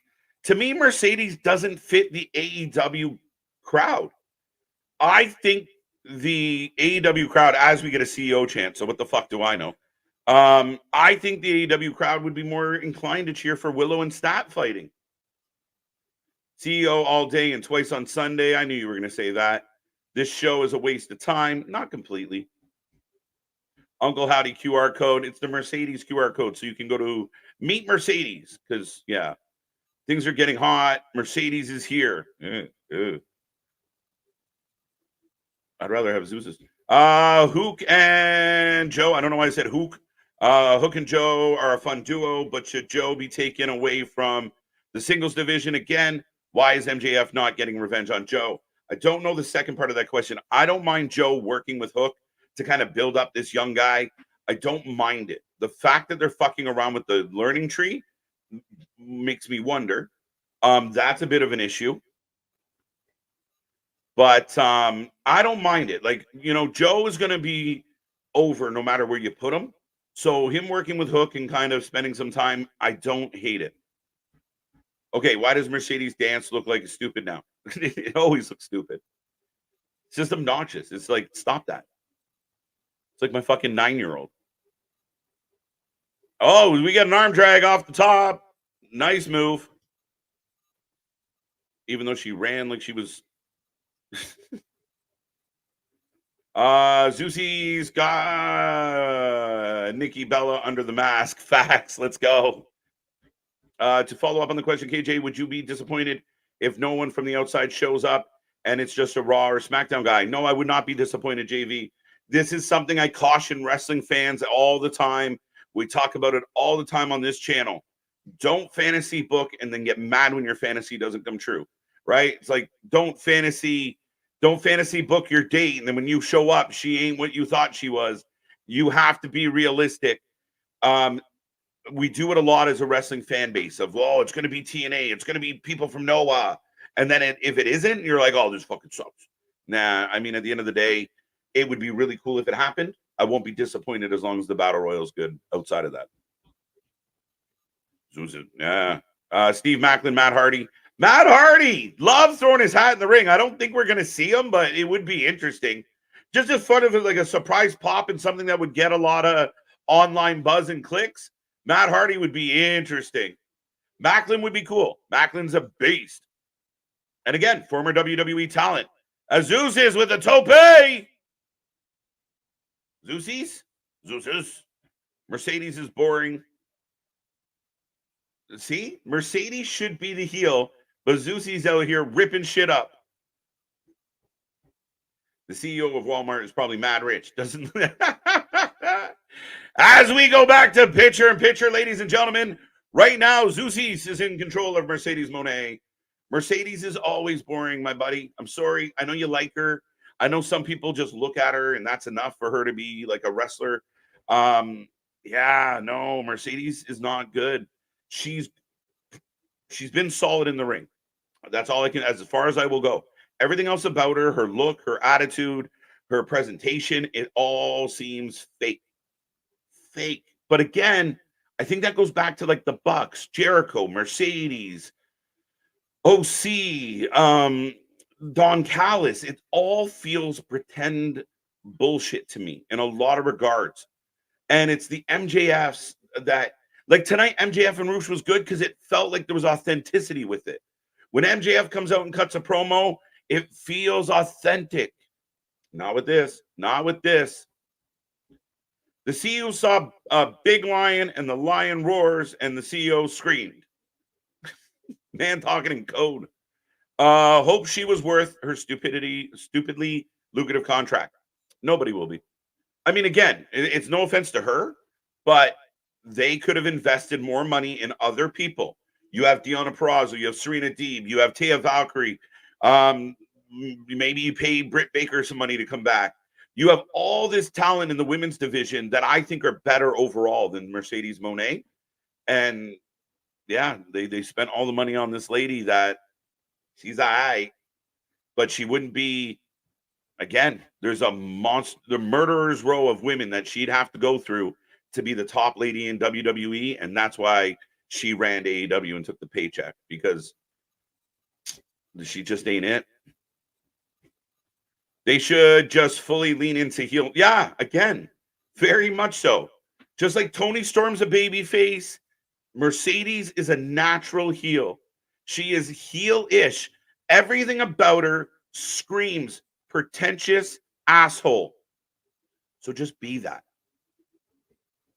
CEO. That's funny. So Ring of Honor, TBS, and International Championship in a better spot on Dynamite than AEW World Champion. Yep. And the whole angle with the World Champion didn't lead to anything. We don't know what it meant. That's the curious part for me. Where are we going with this? And then Christopher Daniels. Did anybody jump in the chat?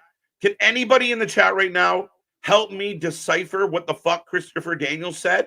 Because his mouth moved and words came out, but I don't think he got to a point, a conclusion, or anything I understood. I really wish Deonna was booked better. Deonna's awesome. And in a previous career, I had a chance to, or we had a chance to talk to Deonna, an absolute outstanding lady, down to earth, smart, an outstanding wrestler, and just means nothing in this company right now. Means nothing. Dark Jonathan Gresham for the Battle Royal. Maybe. We got Jordan. Will we get Jonathan now? Good. Joe is a face now. Yes, Joe's having fun as a face. So it's that week to week. Depends what day of the week it is or what week of the month it is. You just now Joe. And I like Joe as a baby face. Joe is awesome. Joe, in my book, can do just about anything he wants, and I'm still going to cheer for Joe. Even that part there, the beginning was really awkward, but Joe's funny. Joe's good. But Joe, Shibata, and Hook are now a semi-faction. There are no serious characters. There's like two. Two on a roll-up. We got a two. Zeus's runs. See, I kind of like Mercedes to win this match a little faster, just because you're about to fight Stephanie. You kind of want to do maybe not exactly what Rush did, but close to what Rush did. Zeus's looks excellent. Mercedes, I don't agree with that. Now, to each your own, and I don't want to malign anybody. I know 2024, you're not supposed to give your honest opinion, but she doesn't stir the drink. CEO for the win. Yeah, that makes sense. What's this woman's name? Sounds like they're calling her jet skis. Zeus's. I've been calling her a Zuzu all day. Premier jobbers. Remember when Tony Nese was like I'm the biggest free agent out there. So he signed with Ring of Honor. Was watching USA versus. I forgot AEW was on. That's hard. Another kick out. We got a 2 count. So we got a battle. Not bad. But even her shocked jaw mouth just looks boring and bullshit. The crowd went dead quiet, guys. This match has gone on about 3 minutes too long. If Bailey had Zeus's gear, you're not wrong. Kenneth, KJ, what if Cody play us and he was the last entrant in the Battle Royal and wins now? Well, again, that Kenneth, it was more of, to me, that's more of an AEW move. Cody will not be there. I mean, again, it would be fun, but it's not going to happen. As Mercedes kicks out at 2. This match is far too competitive, far too long, and the crowd just went to sleep. Yeah, no, I got that one, and I don't agree. Does nothing for me. Mone is overrated character, good in the ring, bad actor. Gordon, perfect. I agree with all of that. She doesn't suck in the ring. She's okay. Her finisher, I don't like. But here it goes. Moneymaker. and finally gets the win. Is Joe a face now? Yes, he is. I'm dreading the learning. Yeah, look, right as we're getting late in the show and you're going to fucking put us to sleep. And Jericho tends to come out after like a Mercedes. So Jericho's smart. As much as I hate Jericho, he's not stupid. His shit that he brings to the table is stupid as fuck. But he'll watch trends as well. He'll watch numbers and think, where's the best spot to fit me in, Tony? Because then I can feel like I helped the show. But we know you're killing the fucking show. Like I said, I've said it a dozen times. Chris Jericho is the Ted Bundy of ratings. So as Mercedes is going up the ramp, they're giving us the graphic for Toni Storm and fucking Mina. I saw this online earlier today, this Mina promo. I'm actually starting to like Mina a little. But technically, Mina is supposed to be the heel. I didn't mean to do that. There we go. Mercedes isn't that bad. I agree. She's limited, but they book her properly. There's a lot of good wrestling she can do with her. Randolph, if she was a pure heel, came out with a bad attitude, acted like the asshole that she is, the stuff that she's trying to do to be cool would be less campy, would be less silly. I agree with you. She is not a bad women's wrestler. She's a good athlete. Her matches, like that match was a little too long, a little too competitive, considering it's a setup match. She's not bad in the ring. Her match with Willow wasn't that bad. It's everything else around her that's hurting her right now. Now we go to Mariah May resting on the bosom of Toni Storm. To me, this seems like, and I kind of lost my mind last week. Toni Storm's segment was kind of my breaking point on Dynamite. To me, this whole like rubbing the boobs and da-da-da-da-da, I don't know, people out there are going to say, well, KJ, like, don't be silly. To me, it's a cheap pop. It's like low-hanging fruit. And in some cases, lower than, anyway. But it's just this thing of like, so we're going to get a contract signing between Toni Storm and Mina. And Mariah May is going to host it.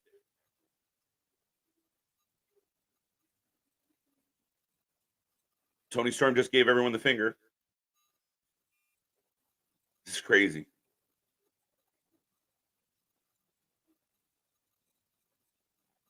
All right.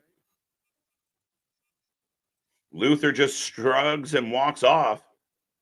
Go back and look at Sasha's WWE stuff. Mercedes is being herself. Look at her social port, one of the best 5. Yeah, she's definitely not the best 5. And what I say, Jericho's going to follow up Sasha Banks.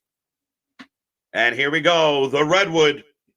You got to remember, a lot of Mercedes moments was because she was in the ring with really good talent carrying her. And yeah, she had some really great matches. Don't get me wrong. But if she signed with the WWE, she wasn't getting Charlotte money. She wasn't getting Bayley money. She wasn't getting Becky money. She wasn't getting Rhea money. And that's just 4 right there. So if you want to slide her into 5, I don't know, because there's other women. There's Io. There's Asuka. These are all better characters, better wrestlers, overall better presentation. Sasha isn't a bad wrestler. She should be a heel, and that's why this is so awkward and uncomfortable. I am the learning tree. Fucking hell. Man, it always happens. My hopium gets whittled down every week. As here comes Jericho with Bounty Hunter. Late in a show, this segment doesn't need to be happening. I really wish Deonna was booked better. Deonna Purrazzo was better than Sasha Banks. Taya Valkyrie's better than Sasha Banks. I can keep going. In the arms. Is Swerve in the Acclaim versus KJ? Is Swerve in the Acclaim versus the Elite Blood and Guts match? If so, I don't know. I don't know if that's the team. If that's the team, that's not good. Mercedes is a dumpster. People is saying, KJ, what if someone from MLW like Davey Boy Smith or EC3 and NWA Yeah, again, anything's what I like is they've created this whole thing of anything's possible. We got a new Jericho t-shirt, by the way. This is so fucked. For as little as 15 cents a day, you too can adopt a poorly booked. Well played, him. C Money. Zeus's has my full attention. Yeah, fact. Been scared for Deonna. Wanted her to re-sign with TNA. She would have been better off. She would have been better off, man. She was one of the top ladies in the knockout division. She had amazing matches with the likes of Jordan Grace. She was booked well. She was prominent. And watching her be completely underutilized is killing me. I'm such a big fan of Deonna Purrazzo. So if anybody's listening right now and thinks, wow, this guy just hates AEW, I don't. I think they have talent they're not using. And I think if they use that talent instead of other talent, like if we had something better than this fucking piece of garbage on my screen right now, the show would be better. That's it. That's what I'm mad about as a wrestling fan. As an AEW fan who's watched from day one, you have so much talent on this roster that could be in this segment right here. Fuck, if it was Bounty Hunter versus the Redwood in a match instead of this shit, where's Ricky Starks? Why the fuck are you wasting my time with this childish garbage? Help me understand.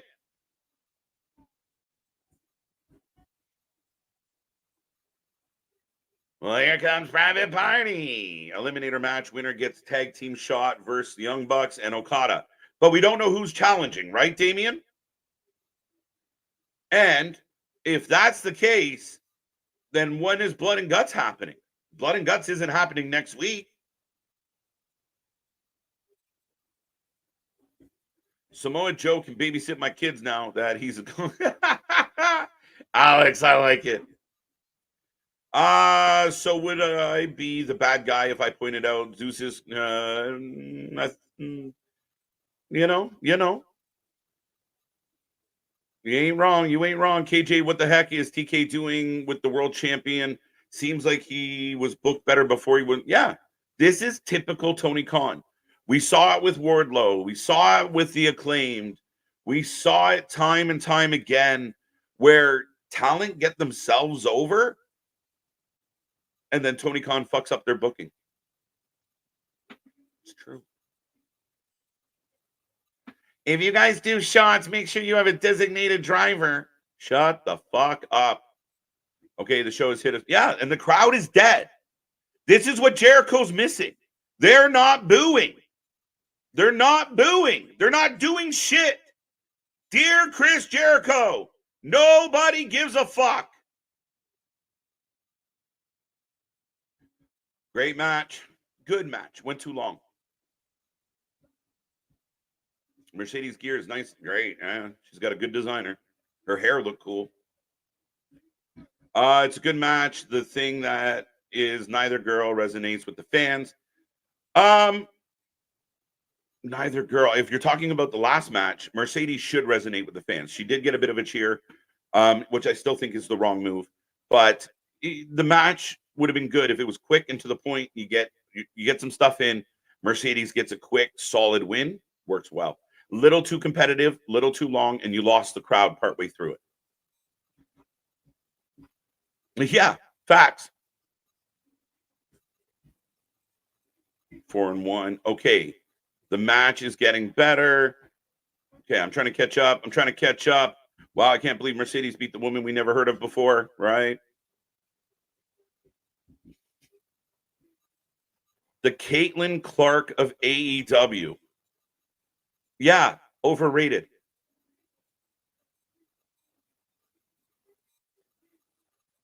This is so fucked. This is so bad. The crowd is just fucking dead. Look at the ratings between breakdown. Y2J is not killing ratings, and the breakdown people are watching, but wish no. But be careful. Like I said, Jericho's not stupid. Jericho picks a hot lead-in, and he has killed the ratings on many occasions.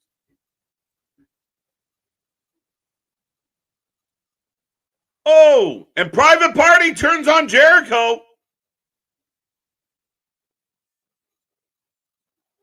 Oh, and there goes the Redwood. So we're setting up a Private Party Learning Tree feud. Very Stardom influence promo package that was. It was cute. I didn't hate it. AEW, yeah, right. I wouldn't mind being the meat. Yeah, facts, Gordon. Let's be real. This Mina Tony Mariah angle has made me actually loathe AEW. Wow, shooting star. Oh, and then they start dancing. Oh my God. Big Bill almost punched Bounty Hunter. Then realized, oh wait.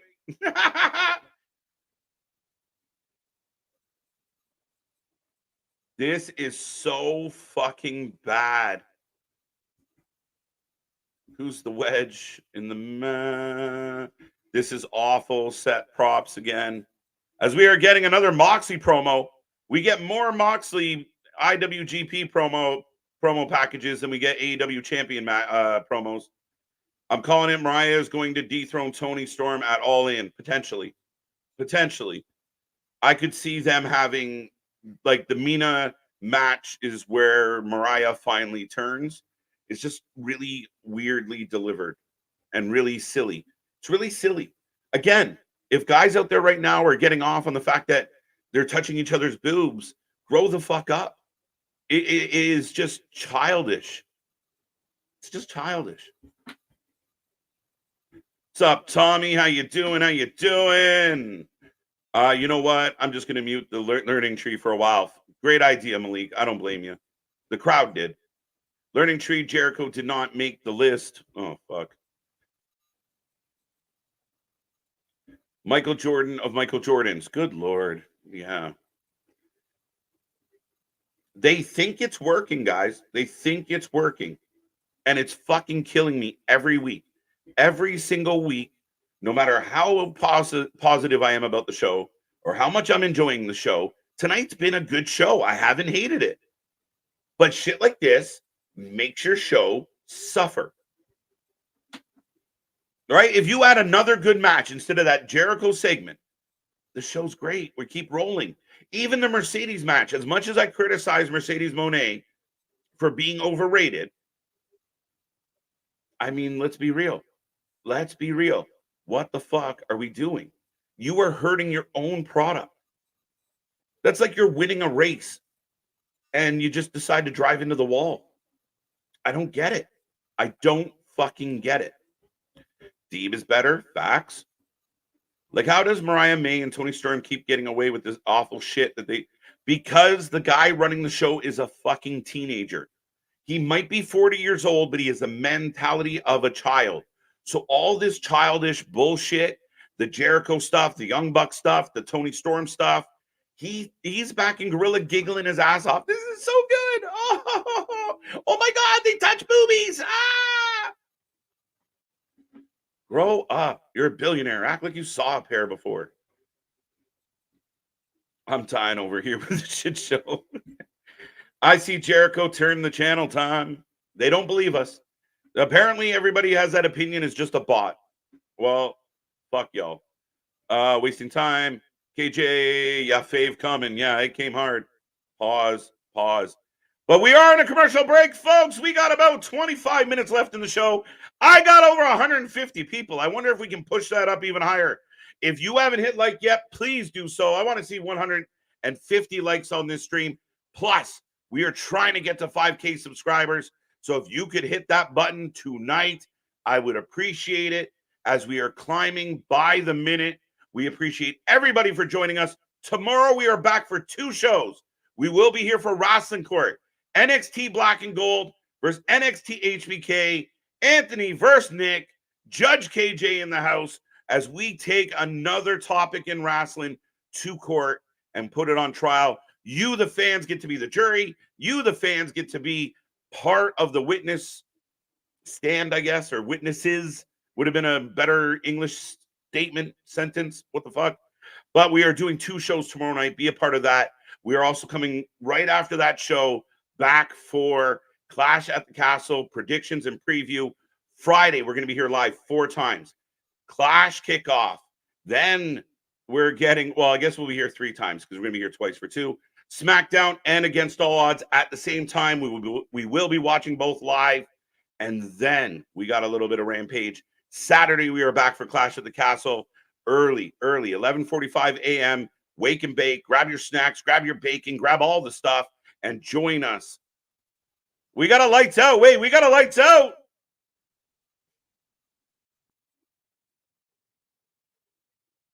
Okay. We had a fake lights out. Okay, the Bullet Club is making fun of the House of Black. Does that mean Malachi will not be contending for the TNT title? Interesting. But yes, folks, be a friend, tell a friend. We're here all week long. We will be back all next week for all your favorite wrestling as well, as we head towards Forbidden Door, as we head towards SummerSlam, as we head towards Money in the Bank, all the shit. We watch more live wrestling than anybody else out there, and we are growing by the minute. Be a part of it. And here comes Danny Garcia to take on Already in the Ring. The fuck? Bathroom break. Yeah, peace out. Mercedes, a.k.a. Sasha Banks, makes everybody in the ring great. I don't agree with that. I do not. Again, I think she's a good wrestler. I don't think she's... I do. I hate to pick on her because she can wrestle. That shirt is awful. Yeah, it is what it is. Everything about it's awful. Chris Jericho is having a midlife crisis in front of our very own eyes.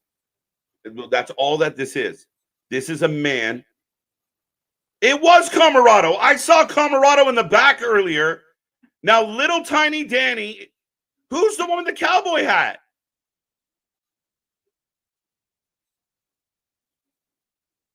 Who's the coach? Little Danny going to take on Kamado, and why is Danny going to win? We haven't required predictions at all tonight. Every match has been very obvious at who the outcome is going to be. Ospreay in the back. Oh, just showing Ospreay again, ready for his match, I guess. If they set up Danny versus Ospreay, I'm going to be pissed. I agree with you, KJ. MDB, I see your comment. I see it from JV. I see a lot of people caught that. He definitely no. Jericho said Owen Hart's name. Fair enough. Jericho might win the fucking Owen Hart tournament. Think about it. You heard it here first. Jericho could win the Owen Hart tournament. I don't even know if he's going to be in it, but pay attention. Jericho is making armor. Elizabeth. It's over. Big, gigantic Kamado. Who is Camado's coach? Who is the dude in the mustard shirt with the fucking cowboy hat?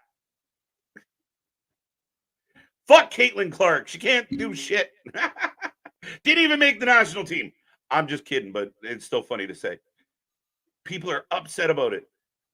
The most I've heard the WNBA talked about ever has been about fucking Caitlin Clark. Another person who doesn't get booked that good. What if you get Mercedes versus Saraya? I don't want that. That doesn't do anything for me. Ospreay putting over Garcia. I love the jersey that Ospreay's wearing with Bruv on the front. This segment rating killer is too long. It just doesn't matter. Is anyone... oh my God, Private Party versus the Learning Tree. Who cares? Private Party's been meaningless for 4 years. Jericho sucks. What the fuck are we doing? Jericho can quickly suck the oxygen out of a room. Yeah. And then try and get the same thing backstage. But we don't talk about that. We just sign NDAs. Jericho needs to go back to hosting a karaoke show. Jericho needs to fuck right off and go do like a Siberian Fozzy tour. I get Chris Jericho's new character, Keyboard Warrior. Well, what again? And this is where people forget it, because some people out there are going, Well, KJ, that's what he's supposed to do. He's supposed to make you mad. He's supposed to make you hate him. It's not that. We were bitching about Jericho before Jericho started doing the gimmick. So it's fake. We saw Jericho a month ago not acting like this. He wasn't acting. He wasn't behaving this way. Did he bump his head? What did he do? Did he inhale too much? What happened to Jericho to make him mentally dysfunctional all of a sudden? What was the personality change? Like, what happened? That's the problem with this Jericho thing. And I get what he's trying to do and go after the trolls and own it. I'm going to own it. They're hurting my feelings, but I'm going to own it. But it's not working. It's fake. It's pretentious. It's just bullshit. It is absolutely garbage. There you go. There you go. Hit all the buttons. Do what MDB says. Hit all those buttons. This show is painful. The show was good. I was going to give this show a really good rating tonight. I was enjoying it for all the chaos. And yes, some of the repetition and some of the little missteps. Yeah, for sure. I get you. But at least it was energized. And the Rush MJF was good. The 6-man tag was fun. It might be wonky and all over the place. Fun. Dustin, Jack Perry wasn't a terrible match. Just didn't need that much blood. The show has been pretty good. Sasha's match wasn't bad. It didn't suck. It went a little too long. Lost the crowd at the end. And again, anybody that doesn't believe me, go back and watch it and listen to the crowd. And then you bring out the learning tree. And then you follow it up with a Daniel Garcia. Now, if you guys remember the last week, it went Sasha, then I believe Jericho, and Tony Storm. They all kind of get lumped together at the beginning of the second hour every week now. And it just seems like that's like pulling the fucking shoe on the entire show. That's what it feels like. Just gone. And the energy comes out of the building. And that's where my hopium starts wearing off. Garcia wins. Why is MJF watching Garcia? Was MJF watching Garcia? I thought Ospreay was watching Garcia. I didn't see MJF. This is horrible. Hank Hills. Come on. Whoa, Bobby. Hi again. This show is painful. Wait, Daniel just won. Daniel dusted Kamado, who has about 180 pounds on him. Dusted him. We got Pac. In 2024, a lot of people don't want Saraya near a title right now, especially not near Mercedes. Listen, Merce, I was a gigantic Paige fan. Injuries, age, time away from the ring is diminished her. It's not me being insulting to her. She's been through a lot. But like everyone else, you get older. If you're not on top of your game, your skills taper off. And again, booking and presentation matters. She walked into this company and the crowd turned on her. They made her a silly heel and it never fixed itself. The bad angles, the bad presentation has hurt Saraya. Saraya isn't what she used to be. And she shouldn't be at the top of the division because she can't be at the top of the division. As we got Pac in the back cutting a promo, explaining I returned and all I'm doing is losing. Chris Jericho is teaching, so watch and learn. You will never, ever be the same again.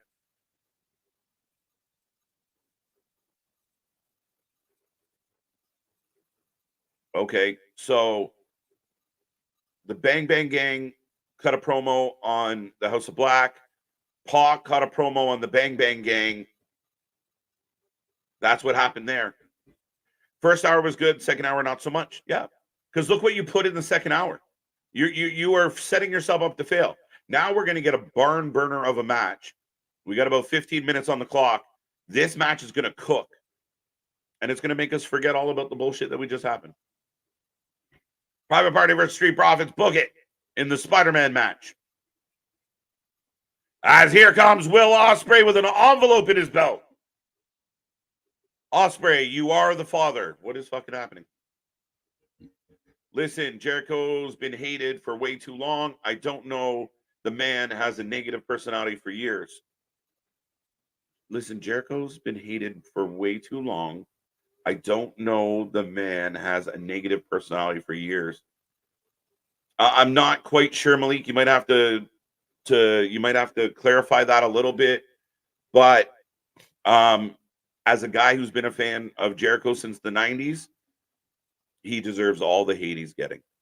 Because if he wasn't in the pocket of Tony Khan, he wouldn't be on TV. If this was Triple H in charge of Jericho's booking, this would not be happening. Period. It's non-negotiable. It's not debatable. It is ridiculous.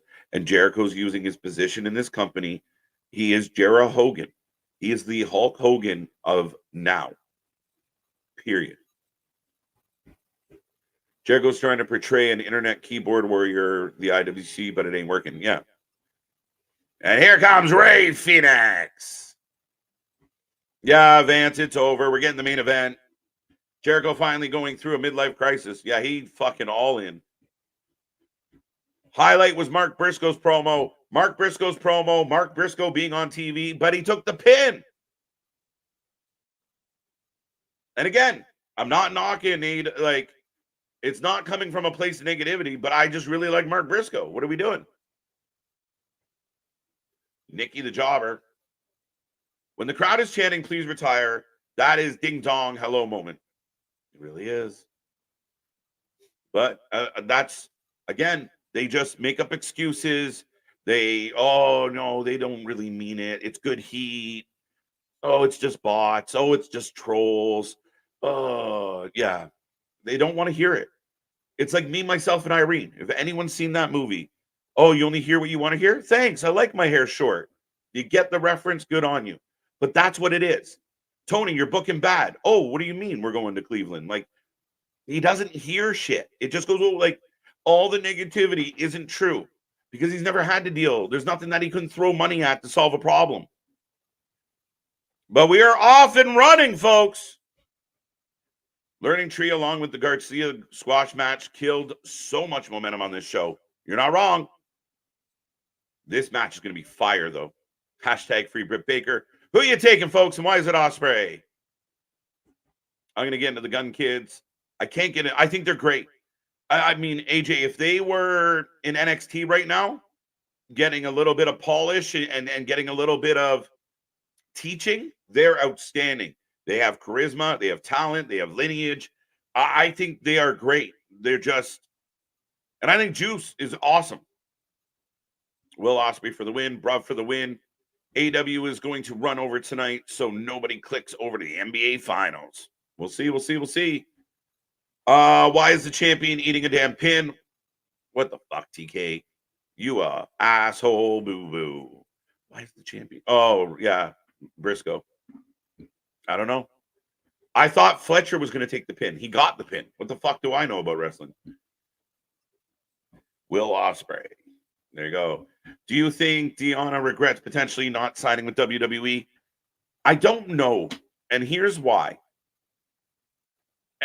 I can't speak on behalf of other people, and I don't want to. But if you told me, the WWE wants to bring you into their developmental, they're going to pay you X amount of dollars. It's not bad, but you have to work your way up. That sounds like, oh, shit, okay. But this guy comes along and says, you know what? I'm going to book you like once every 3 months, 2 count, but I'm going to give you a huge paycheck. And whether I book you or not, you're going to make big money. It's like free money. How many athletes are being paid by Tony Khan to do sweet fuck and all? How many? Honestly, how many? And I think for guys like FTR, that was it. They knew it. If I go to WWE, and Triple H called it out, and I know Ospreay thinks it was about Ospreay, and maybe it was, but Ospreay's not the only one. And I can't knock somebody. I can't hate somebody for their hustle. If somebody found a billionaire, fuck, if Tony Khan called me right now and said, I'd give you $1 million a year, I'll give you Riho money to do nothing, I'd take it. Wouldn't you? Fuck it. I'll take Riho money. Why not? And that's my take. If Tony Khan is offering you more money, just like Sasha Banks, Sasha knew Tony's going to pay me more and I get to work less. And it all depends.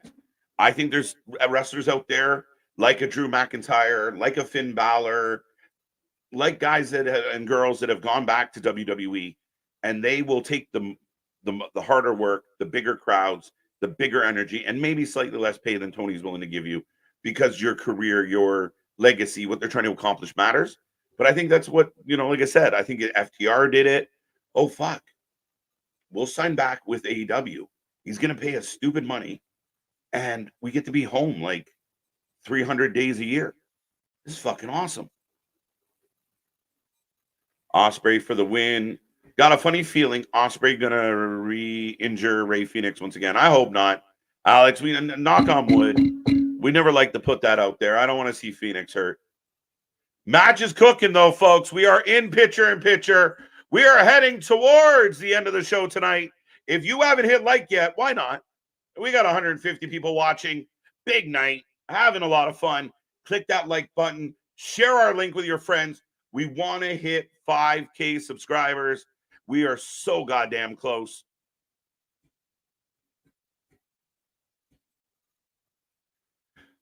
Ospreay with the obvious win. This is a very fast, active match. A lot of tonight has been fast, action-packed. I'm not going to take that away, especially in the first hour.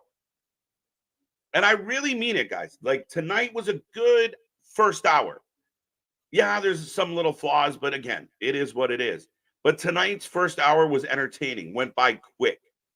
Then we got to about the 50-minute mark of the show, and things just, as usual. Swerve and the Combat Club versus the Elite. But then, why did the Acclaim run out? Maybe that's just your hope that that's what the booking is. But right now, it looks like it's going to be Swerve with the Acclaimed against the Elite at Blood and Guts, which I don't know when that would be. I don't know. A massless Prince Puma. Murder. Yeah, I think at this point, I think Ricochet's put the mask behind him, truthfully. I mean, you don't want Ricochet showing up and feeling like Fuego del Sol, right? Like, you want Ricochet to show up. Face value. If you signed Ricochet and you were able to bring him into your company, you want him to be Ricochet. There's fans out there in the universe that don't know who Prince Puma is. So I don't think you should put a mask on the guy. As Swerve sitting at the side. Okay, so Swerve's in the front row. I'm hoping MJF will do the Owen Hart tournament. I don't think so, Tommy. I could be wrong. But I don't think he is. You're right on that, KJ. It's good money, but it's terrible cost. Yeah, it all depends how you look at it. If you are at an age of, like, if you are a Mercedes or a Ricochet or somebody like that, and you think, fuck, I signed a 3-year contract or 2-year contract, big money. Like, maybe if the rumors are about Mercedes are true, let's say that Mercedes got Okada money. She's like, fuck, I'm going to get $5 million a year, $6 million a year for 2 years. And then I'll go back to the WWE. At least I made $12 million and I can bank that, even if WWE doesn't want to give me that kind of money. And they didn't. They were okay with Mercedes Moné leaving because she wasn't going to get Charlotte Flair money because she's not Charlotte Flair. I bet you Will Ospreay versus Daniel Garcia next week or the following week. It's very possible, Damien. I don't love it. What's that noise, KJ? Tommy, I don't know what you're referring to. Pac is entering the Owen Hart tournament. Was that announced? That's interesting. I'd like to see Rio money, but I do have to wear. Do I have to wear the Japanese schoolgirl outfit, or is that just a perk? I like it. I like it. See money. Well played, sir. Christian Cage Father's Day special. Yes, I forgot about that. Whoa, Hurricane Rana from the top. Ospreay lands it. Crowd goes wild. Let's go. We don't know where Ricky Stark's at. No, he MIA. You know it's bad when wrestlers, wow. Osprey, tornado DDT, Phoenix flips out, crowd goes wild. Anything you can do, I can do better. Ducks the clothesline. Oh, into the Tranquilo spot. Back. Now they're just kicking each other. Somebody sell something. Oh, misses the hidden blade, misses a kick, blocks a kick. Both men kick. Both men wobble. This is fun to call. Reversal. Oh, goes for a Spanish fly. Turns it into... Oh! A little bit clunky, but it should have been. Blood and Guts, July 24th. Shut the fuck up. Not you, Damien. I'd never talk to you like that. But realistically, is that what they said? Blood and Guts, July. Why are they talking about it now then? Why are they talking about it now then? I saw Ricky Stark's face on the side of a milk carton last week. You know it's bad when your athletes have to say, hey, I'm not injured. Hey, everybody, I'm not injured. Tony just doesn't book me. Or transversely, oh, I am injured. Sorry, I can't believe you booked me. AKA Miro, right? Like, I know everyone thinks I'm going to be in a meat match, but I'm injured. Ricky Stark's opposite. Oh, by the way, I know everyone thinks I'm hurt, but I'm not. Sorry, Meltzer. I know you're trying to protect your boy, but I'm fine. Jay White has 3 belts already. Yeah. Fucking stupid. So Paige beat Mariah May and no mention of it. Tony is moving on to Mina now. So that win meant nothing. RM, I told you, I lost my noodle a little bit last week for that very reason. None of it made sense. Mariah May loses to Raya, doesn't help Mariah. Plus, if you're going to set up Mariah May to take on Tony later, she should have got that win. Then Mina comes out. Then they all bump chests. The crowd's cheering because they're bumping chests. Toni Storm should be a babyface. The crowd cheers for her like she is one. Yet she keeps fighting heels. Now she's set up to fight another babyface, which kind of makes her the heelish one. I don't know. I don't get it. Why did Saraya get that win? I don't know.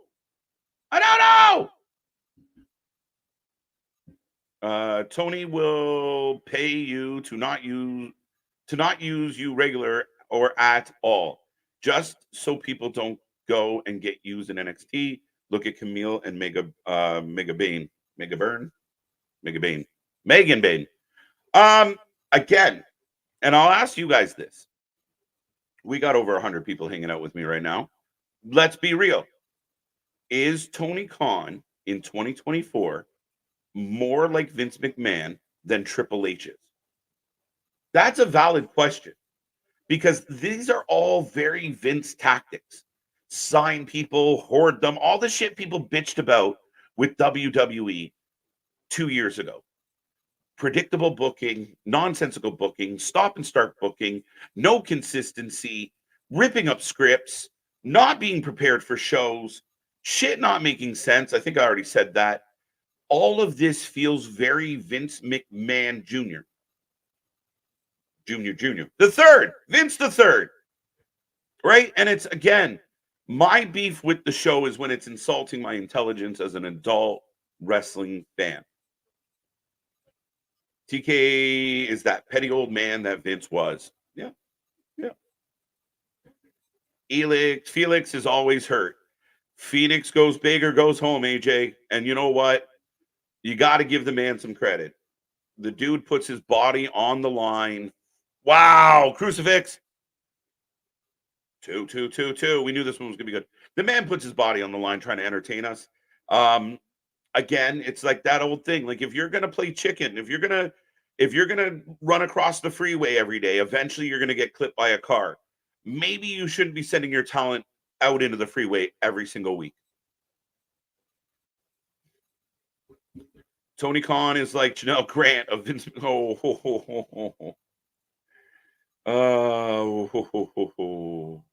I also have Black versus Bang Bang Gang, and it's non-title. HOB better not lose. When is that happening? I saw them. Did they announce that? I missed it.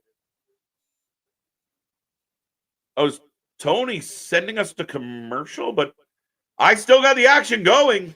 That was weird. 2 count, 2 count, 2 count. Great match. AEW lost his identity for good.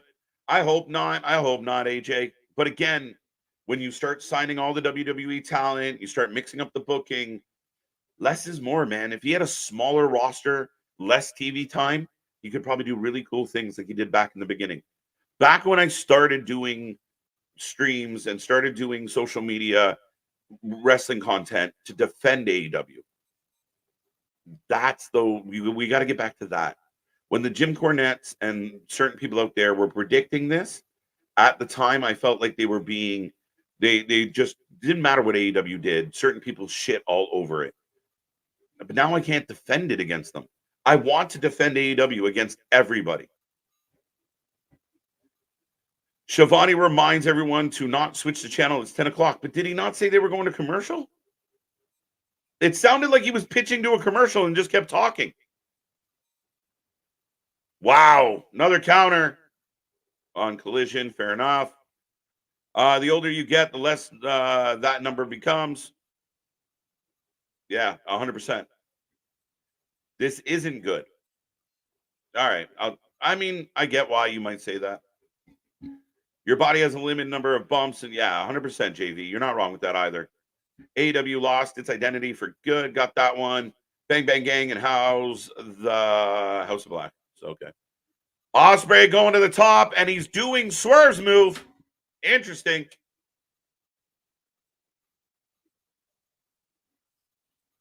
He's looking at Swerve. Phoenix sitting there like an idiot.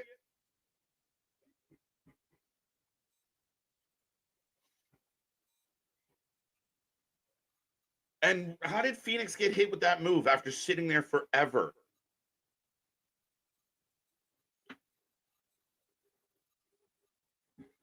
And it's over. And still, international champion Will Ospreay gets the W.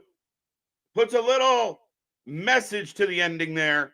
Even though I don't love it. Swerve jumping over the railing. July 24th. So the day after my birthday, we will be live for Blood and Guts. Why the fuck are they talking about it pre-Forbidden Door? Anybody? Am I wrong? Why come out and start this show with that promo? Am I wrong? Yeah, Jericho showed up, or at least the ghost of Jericho passed. I don't know what the fuck we want to call him. No, I don't know. It was so weird. They just came back. Yeah, I don't. Tony Schiavone sucks. Hidden Blade, Celtics by 5. Tony Khan is booking of matches at the last minute before the show actually starts. He is his own worst enemy as far as his wrestling content and his shows go. Facts. Facts. And his favorite people are the worst people on every show. That is beyond the problem. The worst people on your show are your favorite people. Swerve and Ospreay face to face. So hold. We will take your rating out of 10. Do not leave, people. We will take a rating out of 10 on tonight's show. Let me know what you thought of it. But we're still trying to figure shit out.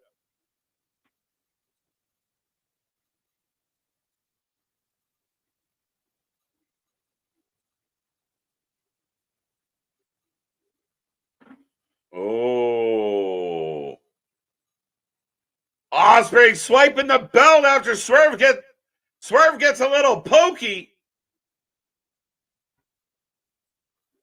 I just want to see an interesting contest, really. I'm with you. Forbidden Door in 2 weeks.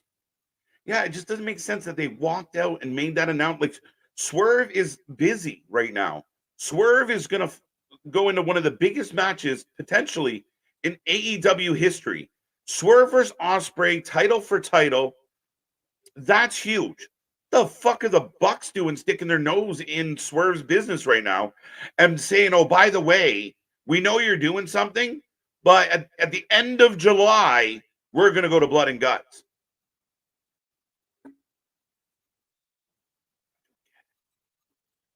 Swerve takes his belt back.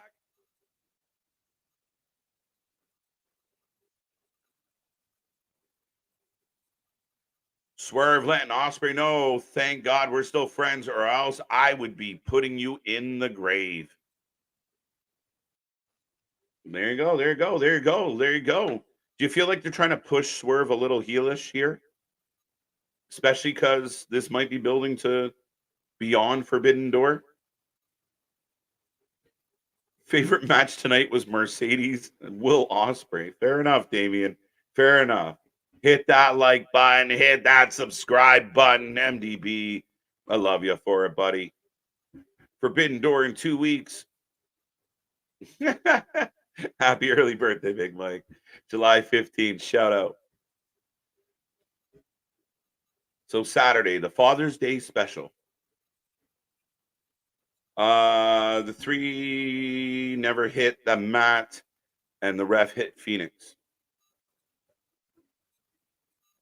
So next week, commercial free, we will open the show with MJF versus Rush. I'm shocked. Were they not going to fight at Forbidden Door? We thought it was a foregone conclusion, which it still might be, but to go a commercial free match right before Forbidden Door and then followed up like a week later might be too close for comfort, but we'll find out. But ladies and gentlemen, AEW has gone off the air. That was the show. That is the night. Let me know, what did you like? What didn't you like? What is your rating out of 10? How did you feel about it all? Great start. It was hot. It was energized. It was rolling. And just like last week, Toni Storm, not her fault. Sasha Banks, Chris Jericho, and a nothing match fucking hurt this show bad. Main event, a bit of a spot fest. It wasn't a great match. It was a solid match, a fun match. I don't want to malign the match too much. I didn't hate it. Not much got sold. I hated the ending. Phoenix looks like a complete asshole for just sitting there for 45 seconds where Ospreay stares down Swerve. Didn't love that. Didn't love that approach to it. I thought it was pretty shit. But what do I know? Let me know what you know. Good ending segment. I liked it. Swerve felt good there. I don't disagree. Can't wait for July 12th, Blood and Thunder. Damien already looking forward to that. Eric, love it, love it. Fellow Leo, I like it. 5 out of 10 says Chastity Plum. Swerve doesn't feel intimidating. I don't mind it. I think Swerve, to me, MDB has a bit of an edge. And I did like what he said there, like when he leans in and says, you're lucky, you're my friend, because anyone else did what you just did, I'd kill him. I don't mind that. I don't mind that at all. 10 out of 10, Kevin loving it. Favorite matches, we got that one. No heat the whole night. No. You got a very good point. There wasn't a lot of heat tonight. Jericho didn't get any heat for obvious reasons. Yeah. Callis didn't even get much heat because that was all fuckery. My rating is 6 and 2/5 at best. Fair enough, Brandon. 6 out of 10. Malik just laughing. Good Swerve promo to end the show. Not a bad. I mean, if you're going to get Swerve Ospreay at Forbidden Door, you need some moments like this. And it doesn't have to be a brawl. We saw a lot of brawls tonight. We see a lot of brawls always. So the fact that they just had a stare down and build, in anticipation, build a little bit of, wait and see, that works for me. Swerve doesn't feel intimidating. Got that one, 5 out of 10. What else we got? If they cut the Mercedes match by 5 minutes and got rid of the ridiculous learning tree segment and added the time to this match, the show would have been infinitely better. Randolph, that is perfect. And a lot of times wrestling fans complain. I do it all the time. But to suggest an alternative when people say, well, this sucks. So what would you do? That's perfect right there, sir. And I agree. You could have extended a couple things that we got tonight. Mercedes definitely could have shaved off a few minutes because, like I said, if you go back and watch that match, you kind of lost the crowd in the mix. And then when you get to the very end, you see that you see that match was a little bit on the short side. And I mean, I understand they shortened it so that the ending of the match could matter, but to your point, it's a good alternative. Listen, the Bucks are leeches. Jack Perry is the only one over in the elite, and those two hitch their wagons on that ride. The Bucks aren't good. Again, the people who are closest to Tony Khan are the worst part of AEW. They are the cancer. They are the ones killing the company from the inside out. Just like it happened with WCW, it's from the inside. The problem is on the inside of the house. Tony has one of the best rosters in wrestling. That's undeniable. There's a shit ton of talent on this show, but he's giving TV time to the Bucks, to Jericho, to stupidity, to simple shit, to kiddie shit, and that's what hurts. And you're not wrong. To me, I said it earlier. I felt like Okada's the only guy getting over because at least Okada's kind of entertaining. He might not be the most proficient in English, but man, he gets his point across. Osprey is doing the heel thing a little bit. I mean, again, a little bit confusing. Again, we don't have a clear, and I think it's because people like Meltzer believe that heel and babyface don't matter in 2024, and they're fucking wrong. And again, that's where you get a very kind of heatless crowd tonight. Is it still too soon for Kenny to return? I think so. I don't know. Kyle, your guess is as good as mine on that one. 4.25 out of 10 knee pads, 5 out of 10, 0 out of 10, no Trish. I'll accept that. AEW needs a universal title as well. No more titles. We have too many titles. It's happening. Happy birthday. Not yet. Next month. And I'm at the point where fuck my birthday. That's where promo could have had impact if it didn't seen him get his ass whooped for 3 weeks last month. Yeah. Man, to be honest, Dynamite was a bit better than Raw. No. I can't remember what I gave Raw. What did I rate Raw? Now I got to go backwards and think. But again, it definitely started really well. Ain't coming to AEW, man. Oh, yeah, no, let's not be silly. 6 out of 10. Corny ending. Okay. I didn't mind it so much. The Learning Tree and Mone made the show stall. Nonetheless, it was better than Raw. Yeah, I don't know about that. 0 out of 10. May I send you something on the internal discussion about WWE 2K25? Check out the Discord. Last year on Collision is when Killswitch beat Wardlow for the TNT title, and Wardlow wasn't seen for months. Well, we still haven't seen Wardlow for months. We still see the Kingdom and the Undisputed Kingdom, but we never see Wardlow. It's a really weird thing. Can't wait for my birthday, July 12th. There you go. There makes more sense. It's safe to say this is a little bit of a prediction, but MJF is going to do blood and guts with Strickland. I don't know about that, man. Anything's possible, Malik. Anything is possible. 6 out of 10. The grabbing the championship curse. Dun dun dun. That was great. That was great. 7 out of 10. Mega. Welcome. Feel like I haven't seen that name in a hot minute.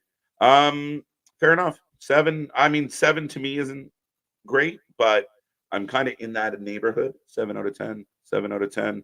5 out of 10, 7.5. Mercedes and Osprey, best parts. Mercedes wasn't good.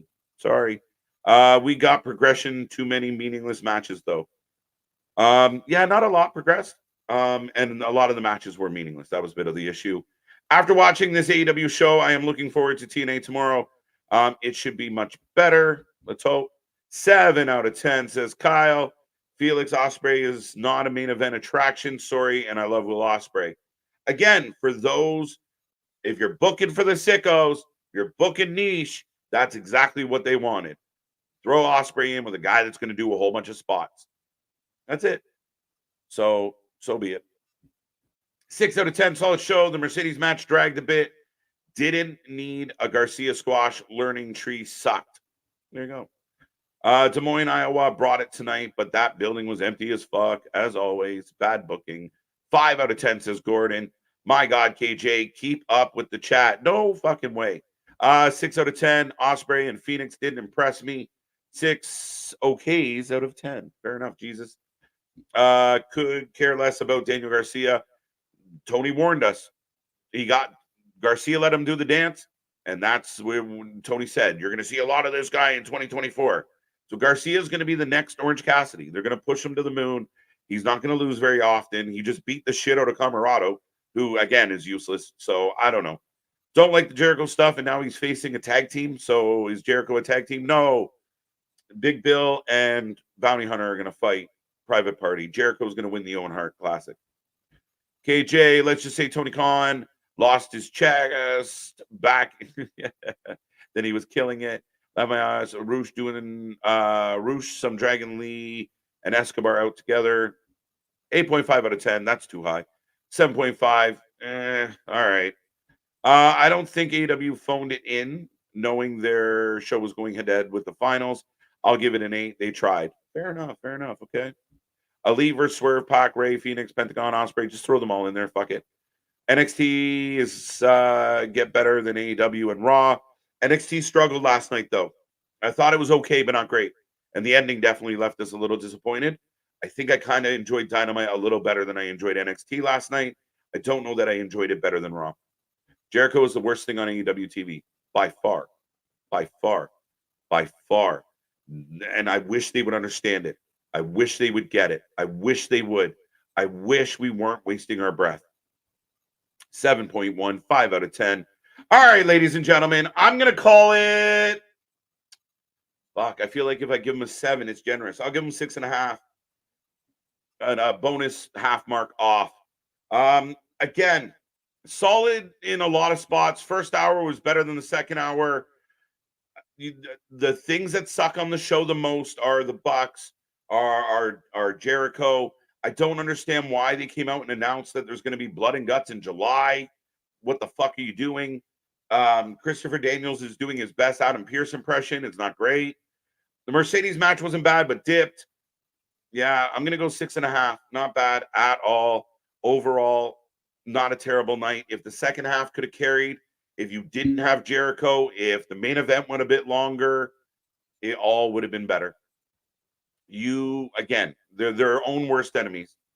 Jericho is the worst on AEW. Like the stream. Yes, we're going to let everyone know, but I will put last call on the chat. Last call. Get your last thoughts in. We are going to say goodnight tonight. I appreciate everybody for blowing up the show. As always, we have so much fun here at the Wrestling for Life Network. 7.1. Ospreay versus Phoenix is like booking Priest versus Dragon Lee in the main event. Not really. I see where you're going with it. I don't necessarily agree with that. 7 out of 10. I thought it was a good show. There you go. I'm right there with you. Right there on that doorstep. It was overall a good show. Lacked a little bit in spots. Wrestling Court, Black and Gold versus NXT. Ronan letting everybody know what's up. Who wins? Find out. Yes, folks, come back tomorrow for Wrestling Court. It's going to be a fun one. Plus our Clash preview. Plus Friday's packed. Saturday, Clash at the Castle. We will be live for the pay-per-view. How was the show? Show was as you read above. MJF should have been advertised. I agree. Is Stephanie the only CMLL person at Forbidden Door? I'm going to say no, but I can't think of who the other one might be. Thank you so much, MDB. As always, 6 out of 10, 127 likes. I love it. So it'll be 3-on-3. We'll find out. Moxley taking on Naito. Miro is in fucking Bulgaria, hanging out, having a time, recovering from a heartbreak. Young Bucks versus the Acclaim next week on Dynamite. Yeah, again in a number one contenders match. We'll find out what that means. This company has lost its way. Philip, you're not wrong. As a fan of the show from day one, it's not great. You gave Raw a 7, so Dynamite gets a 6.5. I don't remember what I gave Raw, so Dynamite to me just lacked a little bit, and everything's kind of into its own bubble. So yeah, I just didn't think. I thought I got more out of Raw than I got out of Dynamite tonight. And again, when you put on a 2-hour show, the second half of the show can't suck. And to be honest, I thought the 6.5 was kind of generous. What is the final rating for Dynamite? Because I went back and gave a solid 7. There you go. So I like Raw better than I did like Dynamite this week. Dynamite was not better than Raw. No, I agree with you. Miro is in the shadow realm. Miro is on a long list of people collecting a paycheck to do nothing. All right, ladies and gentlemen, that is it. I'm tapping out. I'm saying goodbye. Thank you so much for joining us tonight. Thank you for being part of all the fun. Joe says 7. Another crazy Dynamite. We are heading towards Forbidden Door. Lots going on here at the channel. Click all the links. Go get yourself some merch. We just dropped a whole bunch of new stuff, including hats and mugs and a whole bunch of other shit. So go check that out. If you don't follow us on social, make sure you do so. If you haven't subscribed yet, make sure you join us for that as well. Be a part of the family. Be a part of the Wrestling Utopia. I'm just stalling until I find the button, I promise. But thank you so much for being here. Thank you for being a part of all the fun. Come back tomorrow. Wrestling Court, NXT Gold versus NXT HBK. What NXT is better? The lawyers will go to war. It's going to be a fun one on behalf of myself, Big Nick, and Ringsider Anthony. See you on the flip side. Have a good night. Oh, I forgot the button.